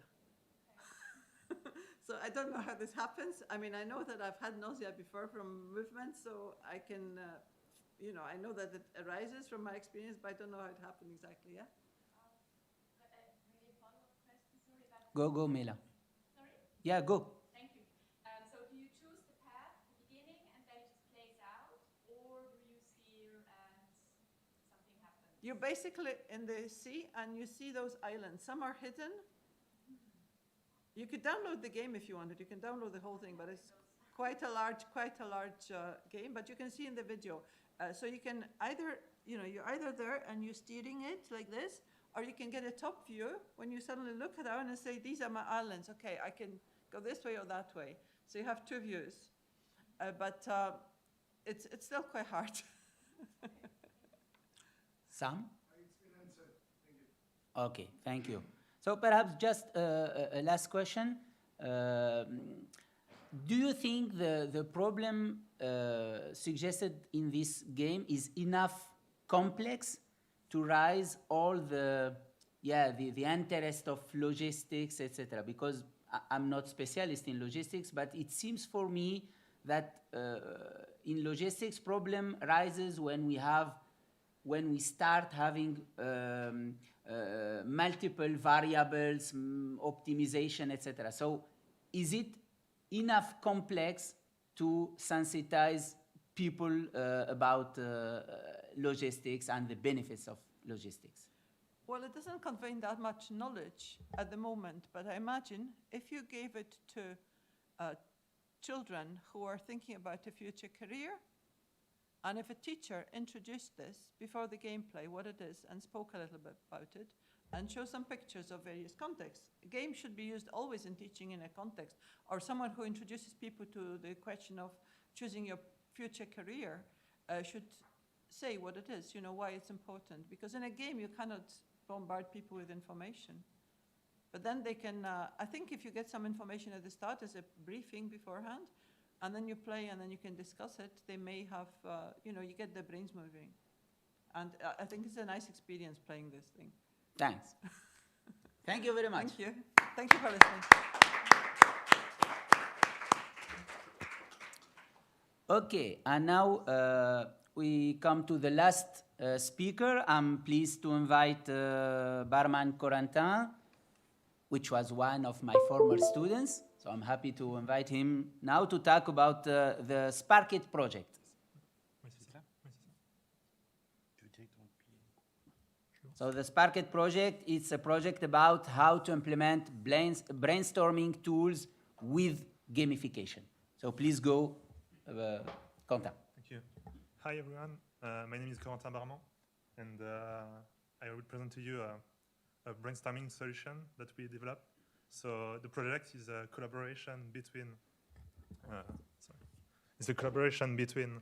the University of Teacher Education from Valais and the University of Applied Science. It was a Swiss national fund. So what is the context? So today, communication is one of the most important soft skills. We need to communicate to be able to transmit information. And due to current events like the pandemic, everyone is working from home. It's more and more difficult to be able to share this kind of social events like a brainstorming session. And because we do it everything from apart, everyone on their computers, we lose a bit of the social and fun aspect of it. And I will first talk about the brainstorming we used. So we talk about the sticky note-based brainstorming. You have everyone will write ideas on the sticky notes, place them on the table. A separate person, a moderator, will then choose categories for them and sort them. They will be displayed on a wall then, and you will be able to vote on the best ideas. And that's the one you will keep for the next step in the creative process. So when we take the brainstorming and we want to add gamification on top of it, we targeted three wanted results, so what we wanted to improve.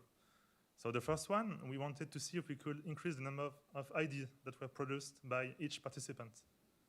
And then the creativity aspect, do their ideas are more creative or not? This will be the talk in this afternoon from my colleague.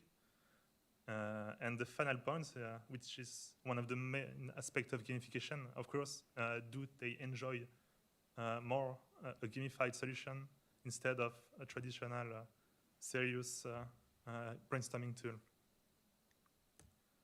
So what did we develop? It's a web-based application developed on Unity. We can take up to 8 participants and 1 moderator.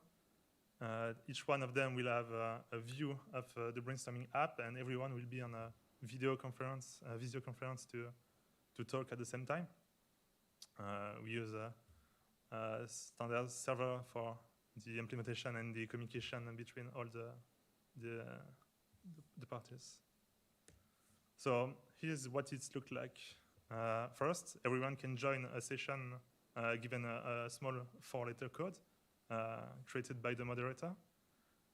Everyone will join, and after the session has been started, they will be able to write ideas. Here you will see the first elements of gamification, but I will talk about them later. And the second phase is done by themselves. Everyone will write ID by themselves. And after 10 minutes, everything is put together. So on a board, like you will put the sticky notes on a table. The moderator can then drag the sticky notes everywhere and form categories. And then these categories will be displayed like you will on a wall as columns. And the participants are then able to vote on each ideas. And so you can select the ideas they like the most and the ideas they found funny, because in a social, in this kind of social events, usually people write kind of dumb ideas sometimes. So we added that too. And once that finished, we displayed a resume of all the best ideas, the trophies you received, but I will talk about that now. So first element, like I said, the trophies. So we defined multiple conditions all throughout the application. For example, if you have written the most amount of ideas during the ideation phase, you will receive a trophy. So it will be displayed as you can see on the right. It will be kind of a nice animation on the screen, spinning it and all. And for each condition, you will receive another trophy. So, for example, there is a trophy given for being altruistic, voting on ideas from someone else, getting the best scores at the end of the session, and for example, writing 3 ideas in a row, like in less than 30 seconds, and another. During the ideas generation phase, we did like a race. So every participant is competing between each other to write the most amount of ideas. And they can see it as a live leaderboard, so like a small fun race. On the right, their position, how they fare against each other. And the final gamification aspect we implemented is, of course, the scoring. And a small leaderboard is also displayed at the end. So, what did we notice? So, we compared the gamified application with another serious application without gamification that behaved exactly the same. And between the two, the first interesting point is we noticed a slight increase in number of ideas written.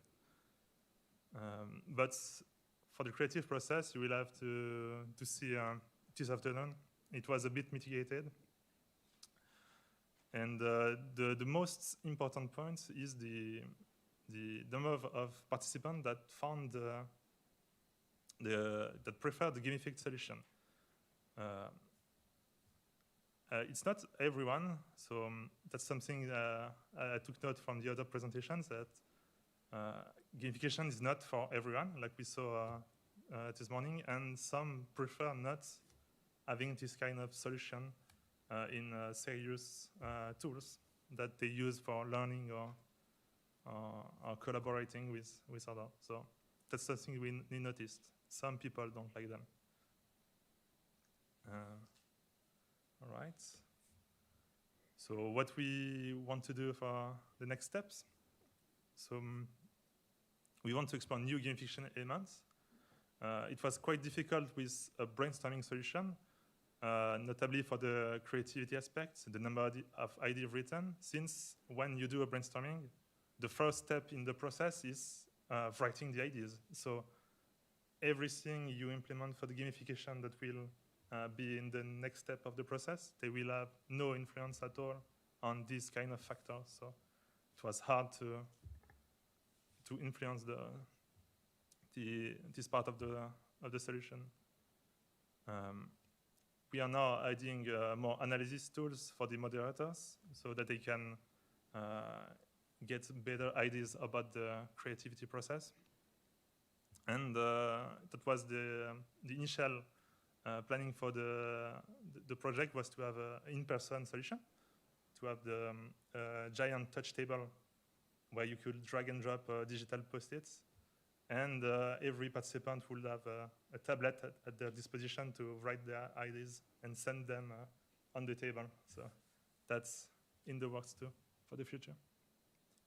All right, so I think I'm finished for our presentation. Thank you very much.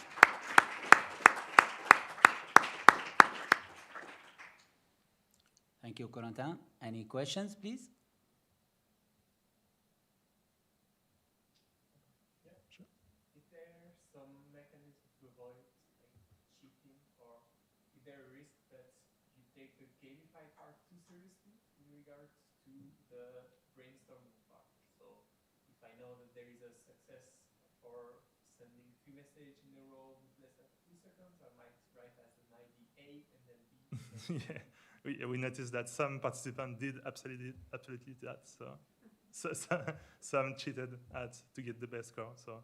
And what is the solution? So you can't really have a solution at that point. So, but you can discard their message if you think that's too much cheating. But it's kind of a trust. Normally in a brainstorming session, everybody knows each other. So it will happen the first time, and then.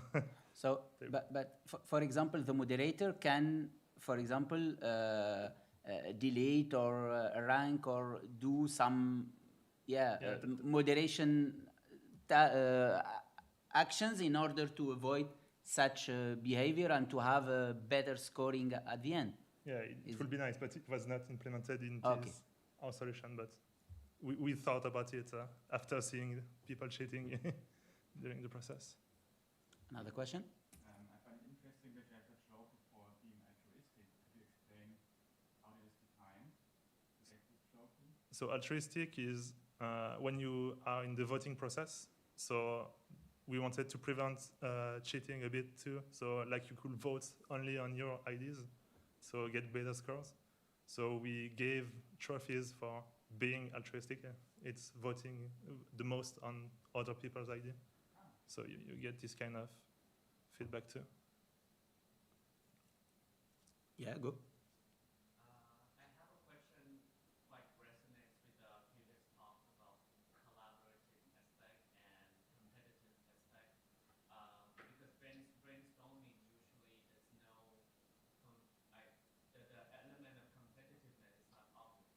But when you implement this award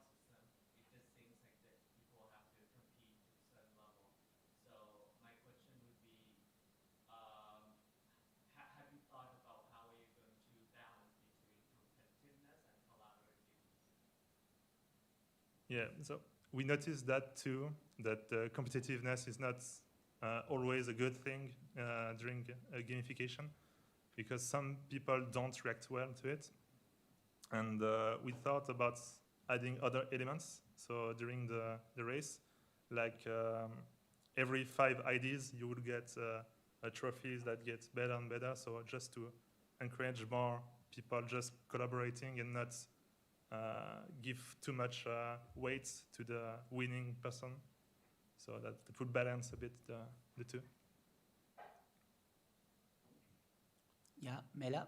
When you write about exploring new gamification elements, are you also thinking maybe to use randomness, or what have you been thinking about?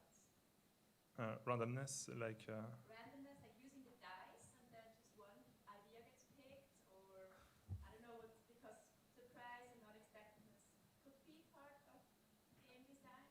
So I was just wondering what kind of gamification elements are you still thinking about? so new features, like I said, it was the trophies for during the race, like to get a bit more, but we didn't have many more ideas for now. We want to explore specifically gamified elements that could be added during the ideation process, since that's where we could influence the most on the results of the experiments. But no, not not many ideas for now. If I add a favorite, would be for me also like the most unexpected or a wild card or something. Because if you choose what everybody likes best, then it's also kind of obvious outcome somehow. So it would be nice to get some. I think there is a trophy for the Yeah. unexpected idea or something like this. Yeah, it we was. said like, yeah. because people submit like funny ideas, and we had them vote on funny ideas too, and the one that gets the most votes gets a trophy too. So. Thank you very much. If I can add 2 short comments. The first one is that also to balance between competitiveness and cooperation, we can think about creating small teams instead of individuals. So it's teams against teams. So within the teams we are cooperative, and between teams it's competitive. It's one idea. I thought about that when I read your paper. And the second one is when you what you presented as perspective for having tablet and sending idea on the table. We have to discuss, because we have such a technology in Hepia with the tactile walls we have created, and we have all this technology already working, so we can collaborate. Thank you very much. Thank you very much.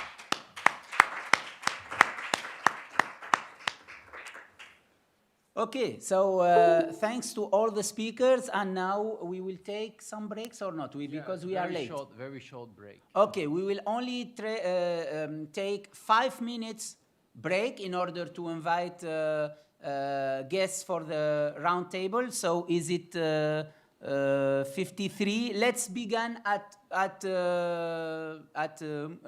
how we say it, 12 noon. At noon, yeah. We start exactly at noon, the round table. Thank you very much.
Pardon?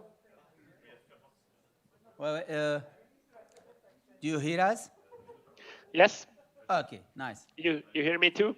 Yeah, very well. Don't forget to activate the mic. It's red now. Yeah, nice. Am I supposed to be here? Welcome. Good, thank you. Okay, so welcome back, everybody, to this roundtable in order to, let's say, conclude our session.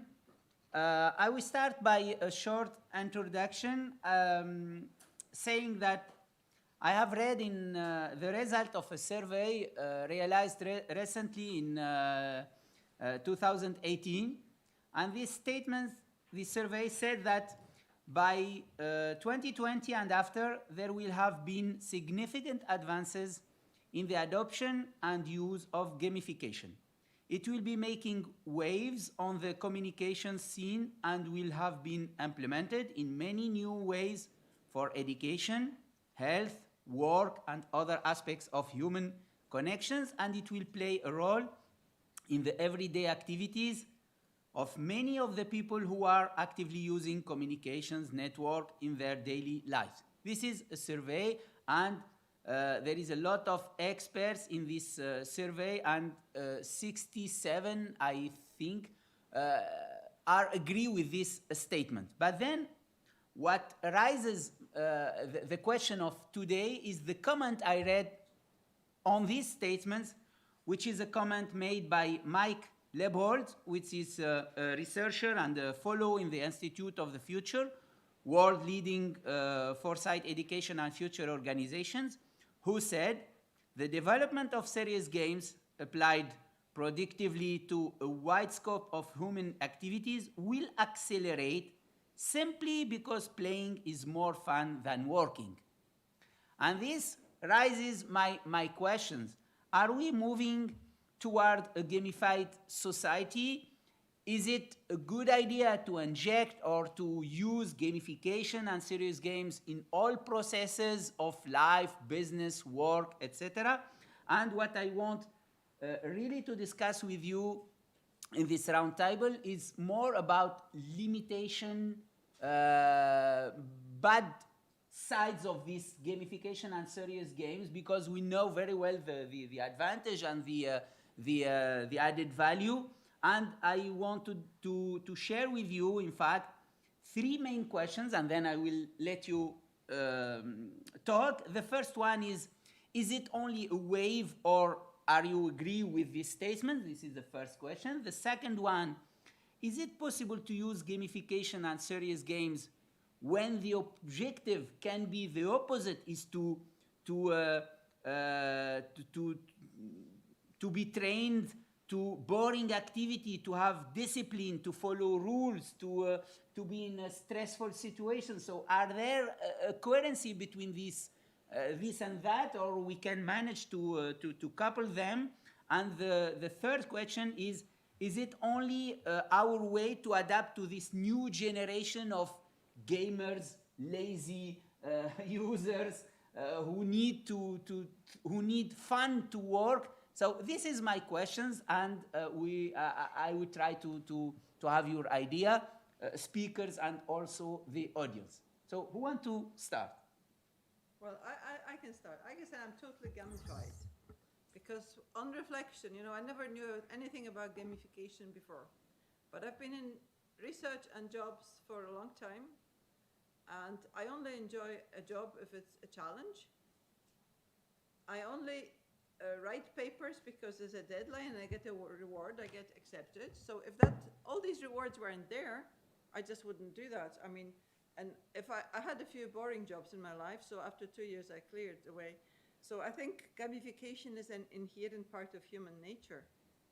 I mean, playing games, seeing and actually adding this perspective to your life, and I try to add it to students' life, makes life more fun and makes it less stressful. So I think it's a good self-preservation strategy. And I wouldn't exaggerate it, but if applied carefully, and not talking about self-discipline, but saying you want to get 10 points out of this, don't you? If applied carefully, it can make your life less stressful and make you a healthier person. So I think there are get health and other benefits in there that are hidden that I cannot really, I'm not a medical person, but I think they're quite clear to me. And talking about this rather than about the duty to the nation and, and keeping the empire going, I think this is much better to motivate people and make them kind of more balanced and happier in life, because life is hard enough anyway. Thank you. I guess for me it would be a question of on which level is gamification implemented. I strongly oppose the idea of gamifying societal systems, just because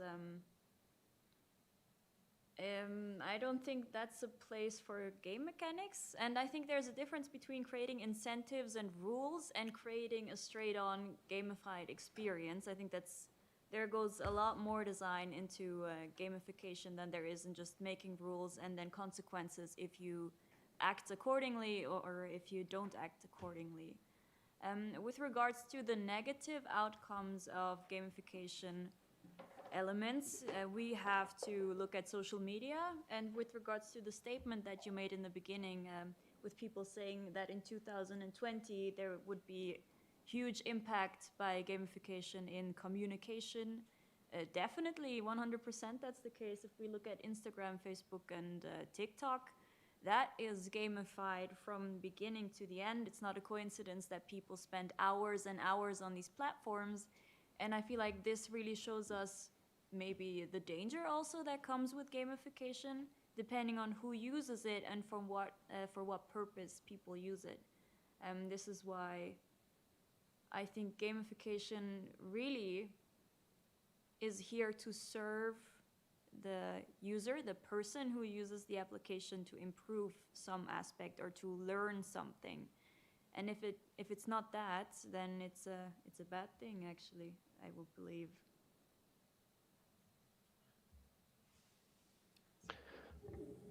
In my opinion, it's exactly that. It has to be in balance, kind of. With everything good, you can overdo it, and if a society grows to a point where they don't work without external motivation, then we are too far. And I think the example you brought with social media goes, in my opinion, exactly in that direction.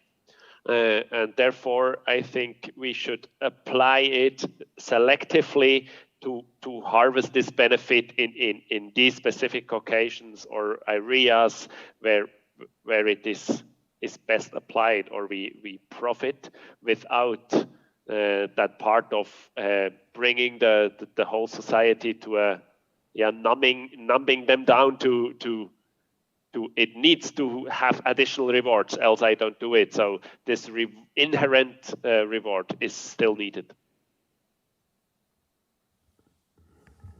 Thank you, but let me. Okay, we have a comment from Olivier. Go. I forget. Yeah, thank you very much. I forget Corentin. Sorry. Go. Yeah, about gamification. So I think it has its place a lot for the every application where you have to learn something. Like games, when you learn to play a game and get better at it, that's where the fun comes out of it, I think. And so every solution that intends the user to learn something, I think you can totally gamify it, and it will be something interesting. But something that I said John this morning and the other talk is that not everybody is receptive to it. Something I noticed too in the brainstorming app, some people don't like it at all. So it will be nice to have option, in my opinion, to have it or not, this kind of things.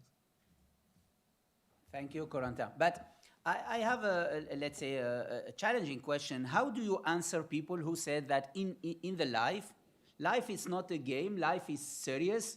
In life we have boring, as I said, activities. Sometimes we have to endure these this boring activity. We have sometimes to be productive without any funny aspects. So how can you manage to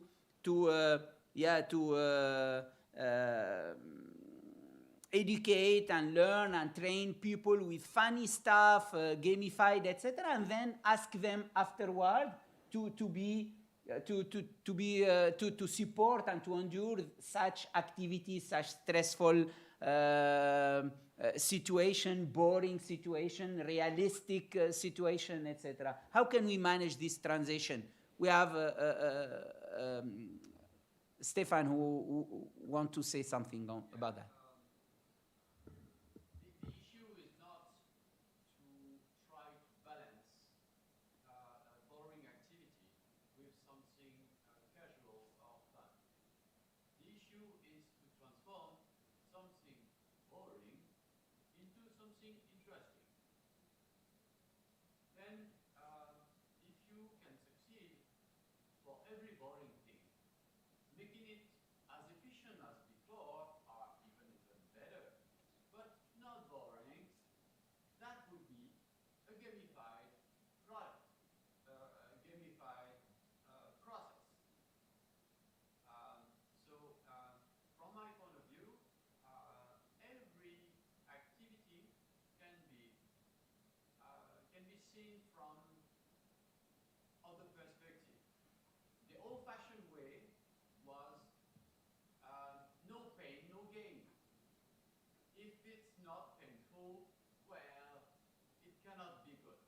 It cannot be efficient. You cannot succeed.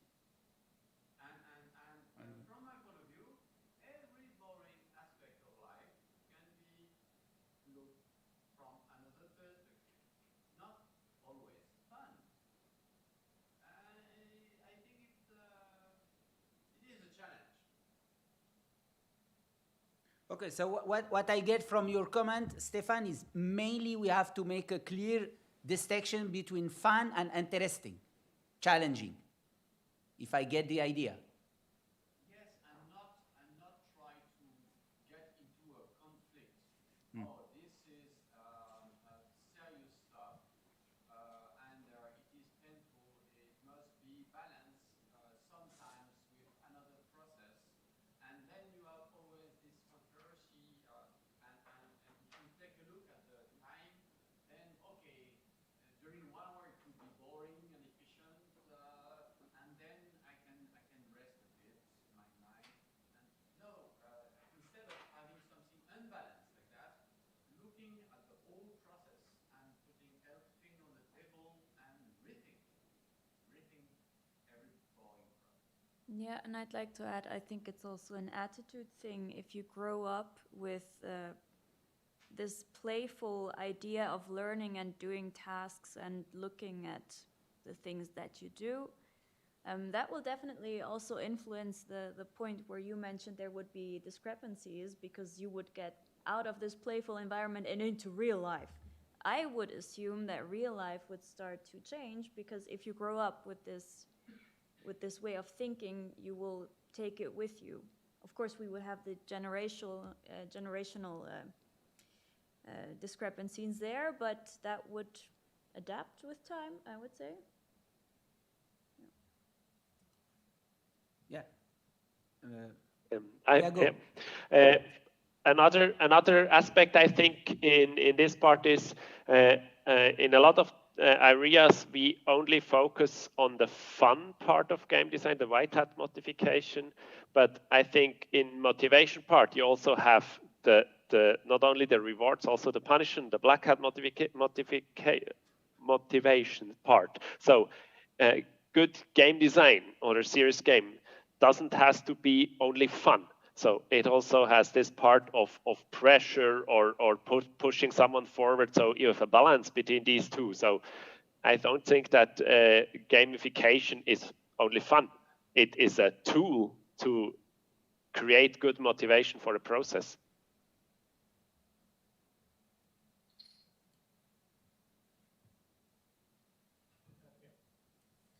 So I think it's really interesting here because today we've had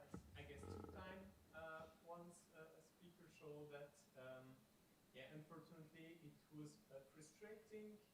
And now we also oppose pressure to something fun. But actually, I think frustration and pressure are part of also games. Like we have full games like Dark Souls that are built to frustrate players to get their best.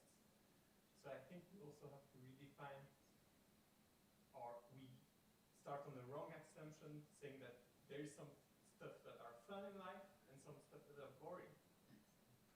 Why is there such? Actually, the goal maybe of gamification would be to open our eyes and see that, yeah, there's nothing that is by default boring and nothing that is by default fun. People get bored playing video games as well sometimes if you overplay it. Yeah, if I can add something, your comment and what you said is yeah, joining a comment I read also on this survey, who said gamification must not address symptom, but it must address a broken system, our way of living and considering all activities in life. So I think you are agree with this idea.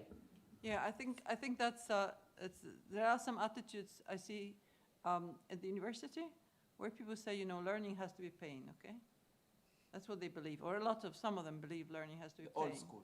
Yeah, and I mean, for me, it never was a pain. I never experienced learning as a pain. I always enjoyed it. So as I come and say, okay, we need to do something about it. So I had an intervention in the course I'm teaching last term, and we have a game, and everyone was enthusiastic.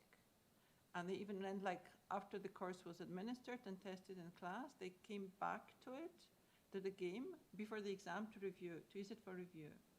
So I think there are lots of options of actually introducing gamification without any badges or anything like this.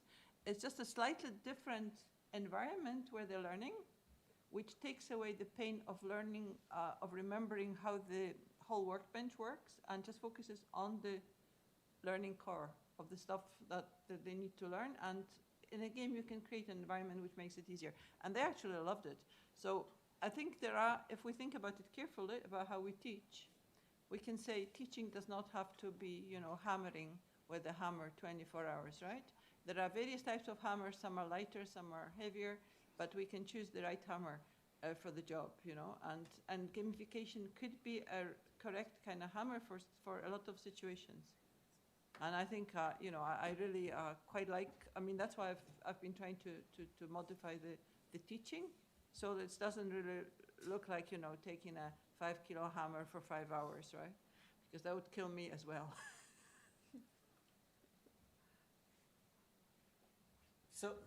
So if I can also challenge you again, so for you, it's not a question of adapting our way of developing software and processes and way of working to lazy gamers, but it's a new yeah. I'm playing the role of the l'avocat du diable. Hein? This is what we hear sometimes, and you are the best person, I think, to answer such question. So it's not that. It's not a question of users or adaptation of ways. For you, it's a new vision, a new way to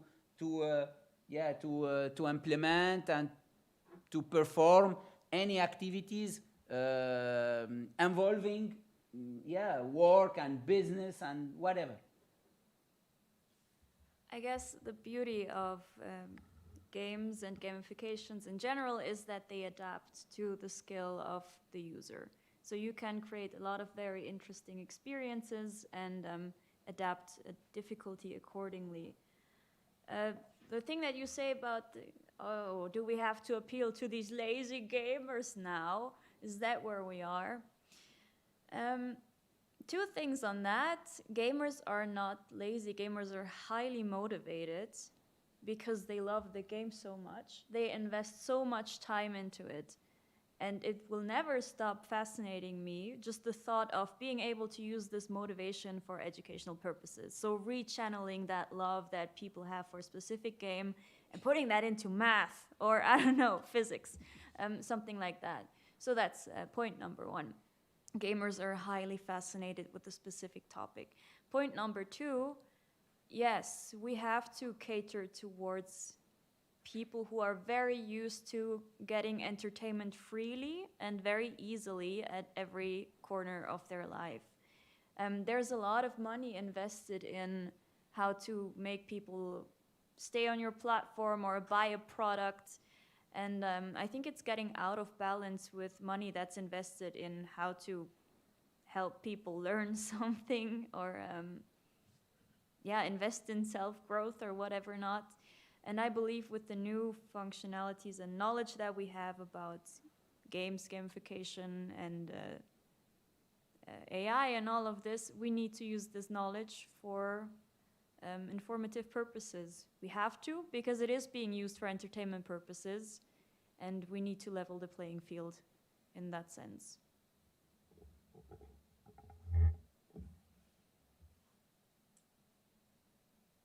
Someone want to add something? Well, I would say, the problem with the society is that we've got various worldviews and attitudes, and we have actually inherited the last 2,000 years of European thinking, in various ways. And there are negative views on playing, which come from various sources that I'm not going to mention, but there are various negative views on playing. And this love of theory, which I see in Switzerland particularly.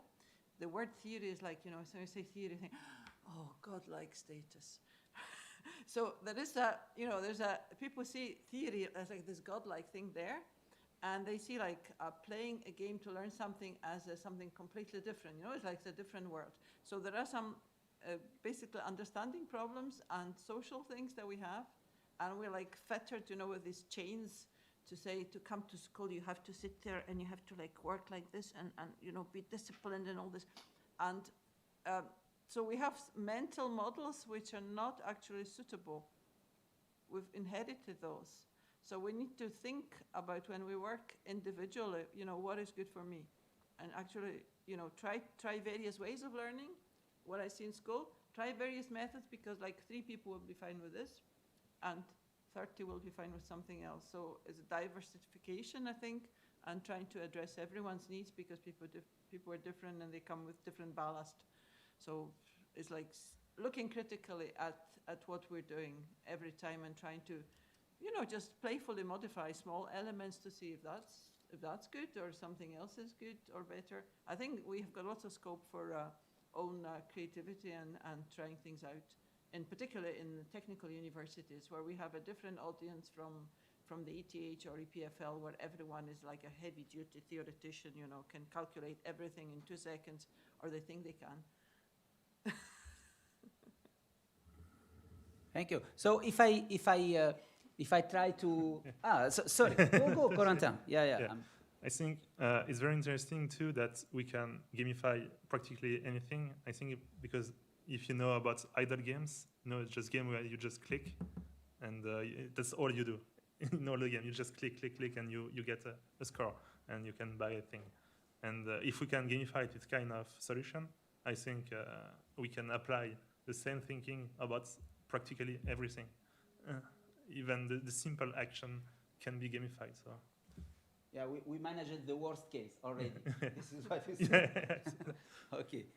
So just to conclude, if I try to summarize your idea, we are on the right way. We are making good job, and even you are optimistic about the capacity of this gamification tendency in order to change our life, not just use them as a media for motivation or whatever, but you are going further, and you are expecting a new change in our behavior, in our way of working, of making business, of tackling serious subjects. This is what you are saying, and you are such optimistic? Yeah, I would say, I mean, because I think there's lots of scope for, first of all, personalization, not just in marketing, but in teaching and in all areas of life. And we now have the technology that can help us do that. So it's at our hands to do the best and not to be afraid of it, you know. It's an opportunity. I see it as opportunity for fun. And I mean, actually, I enjoy my job, you know, even if I've got to mark like 80 exam scripts on Monday, my gamification part of that is I'm going to be finished at the end of 2 days, you know, and I can do something else, like write a paper or something. So I see like each job that we do has an end, and that end is a reward, yeah? In a psychological sense, you know, finished it, you've done it, and now you can do something, you know, I mean, and the students benefit from that, clearly, they need the grades, right? And I get paid for it, so so everyone's happy in the end. Sophie. Yeah, for me, I think it needs a clear disclaimer that gamification in an educational context is a good thing and should be pushed further. In all other areas, I think it should be more present in society. It should be more discussed because it is happening in some areas where people don't expect it or they're just not aware of it. Again, the example of social media. And I definitely believe that gamification has two sides because it is such a powerful tool if it's done well. We really have to discuss in which areas it's ethically okay to gamify stuff and in which areas you just shouldn't do it or you should label it clearly. Like, I don't know, this website has been gamified so that people know what they're getting into. So from my point of view, we have some work to do as people who are interested in educational games and interactive educational experiences to talk to other people about it. The potentials, but also maybe the dangers, because it's important for the future, for everyone, I guess. Corentin, as a conclusion? Yeah, I think learning experience greatly could benefit from gamification, even though we have for millennials and years done nothing with it, but we can improve on this kind of learning experience, and gamification is I think is the right tool for it. Any comment from the audience? Any suggestion? Yeah, go, Mela. Yeah, I was just thinking how interesting the learning science of pedagogics, how this develops in comparison to game design, like more synesthetic, multisensory game design development is also more audio games for blind people. It's kind of more inclusive, which also serves to encourage more learning, content for more learning types, because not everyone learns the same way, and I think learning science can really profit from game design insights as well. But all of you are focusing on learning, and the problem, the most critics we get is if we go outside learning and we go to business process. The tricky aspect is that. Yeah, because in education, it's obvious. Education, training, etc. Yeah, it's enhanced motivation, attractivity, usability, etc. But what about the other processes? I think it's not that. It should be obvious, but you still have professors who speak for 45 minutes or read from a manuscript, and at the end, you don't really understand what they're actually saying. Still, that's necessary. Yeah, go. I wanted to add also to the part of the management. We see also a lot of structural changes in company management, and also there room for we call it fun at the moment now. Room for fun, for engaging jobs, for being happy going to work, to have this thing. So there is also a change, and there are mechanics that are quite similar to gamification. We use it in gaming learning. So I think, as told before, it is much broader than just learning or therapy or stuff. So it's really, it is changing also in society structures as part of motivation design for also processes and management. Nice. There were, you wanted to say something? No? It's okay? Yeah? Maybe I missed this buzzword, but we also talked about intrinsic motivation. And if I see the future, if I want to have a open window into the future, I think intrinsic motivation is a key competence for the future to, and that sounds a bit stupid because motivation is not, still, but I think gamification is also a buzzword. At Zetanica we talk also about ludic, didactic. About these methods we can motivate people, and I think fun is of course nice, but the motivation is much more important also for the future, for the business, for the industry. And if if I learn something, I have in the moment I learned it, I have a super big success because I learned something. So that and that makes fun. So I don't know. Maybe we have to talk about motivation also if we talk about fun and all these buzzwords. So I think that's very important.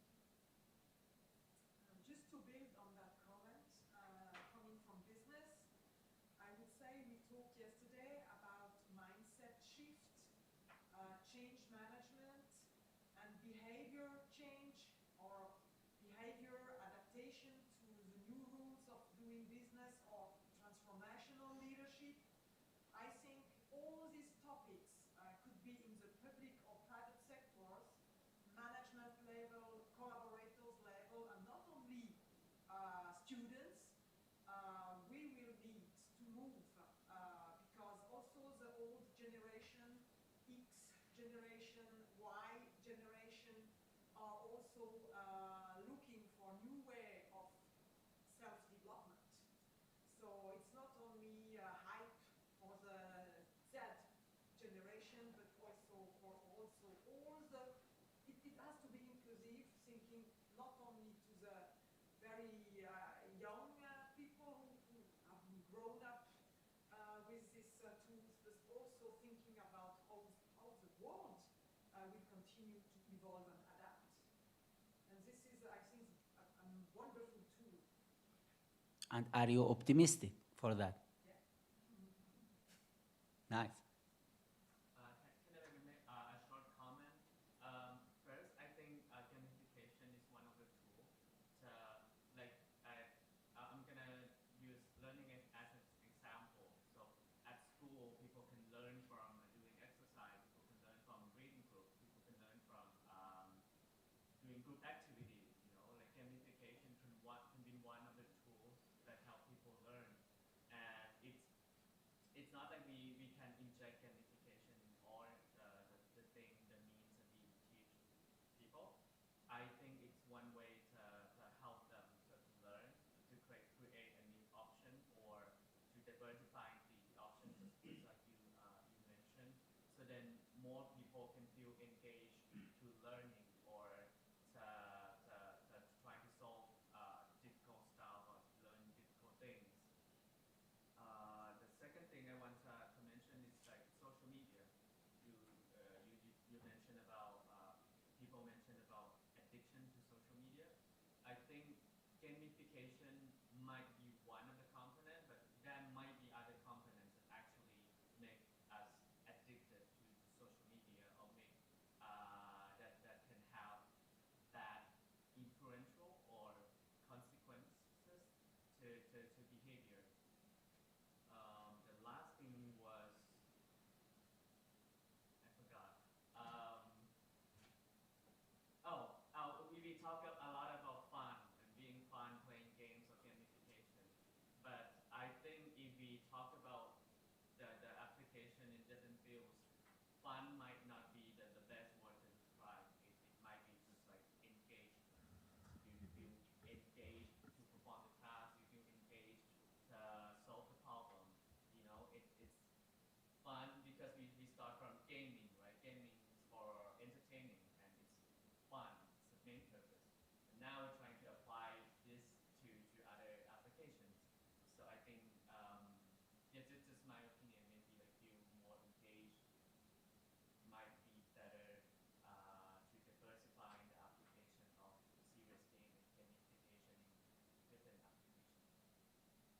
Thank you very much.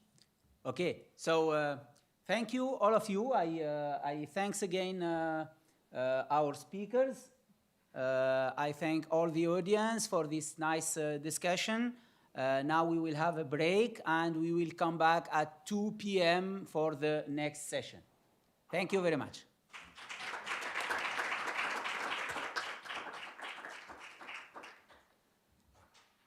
Thanks for our online speakers also.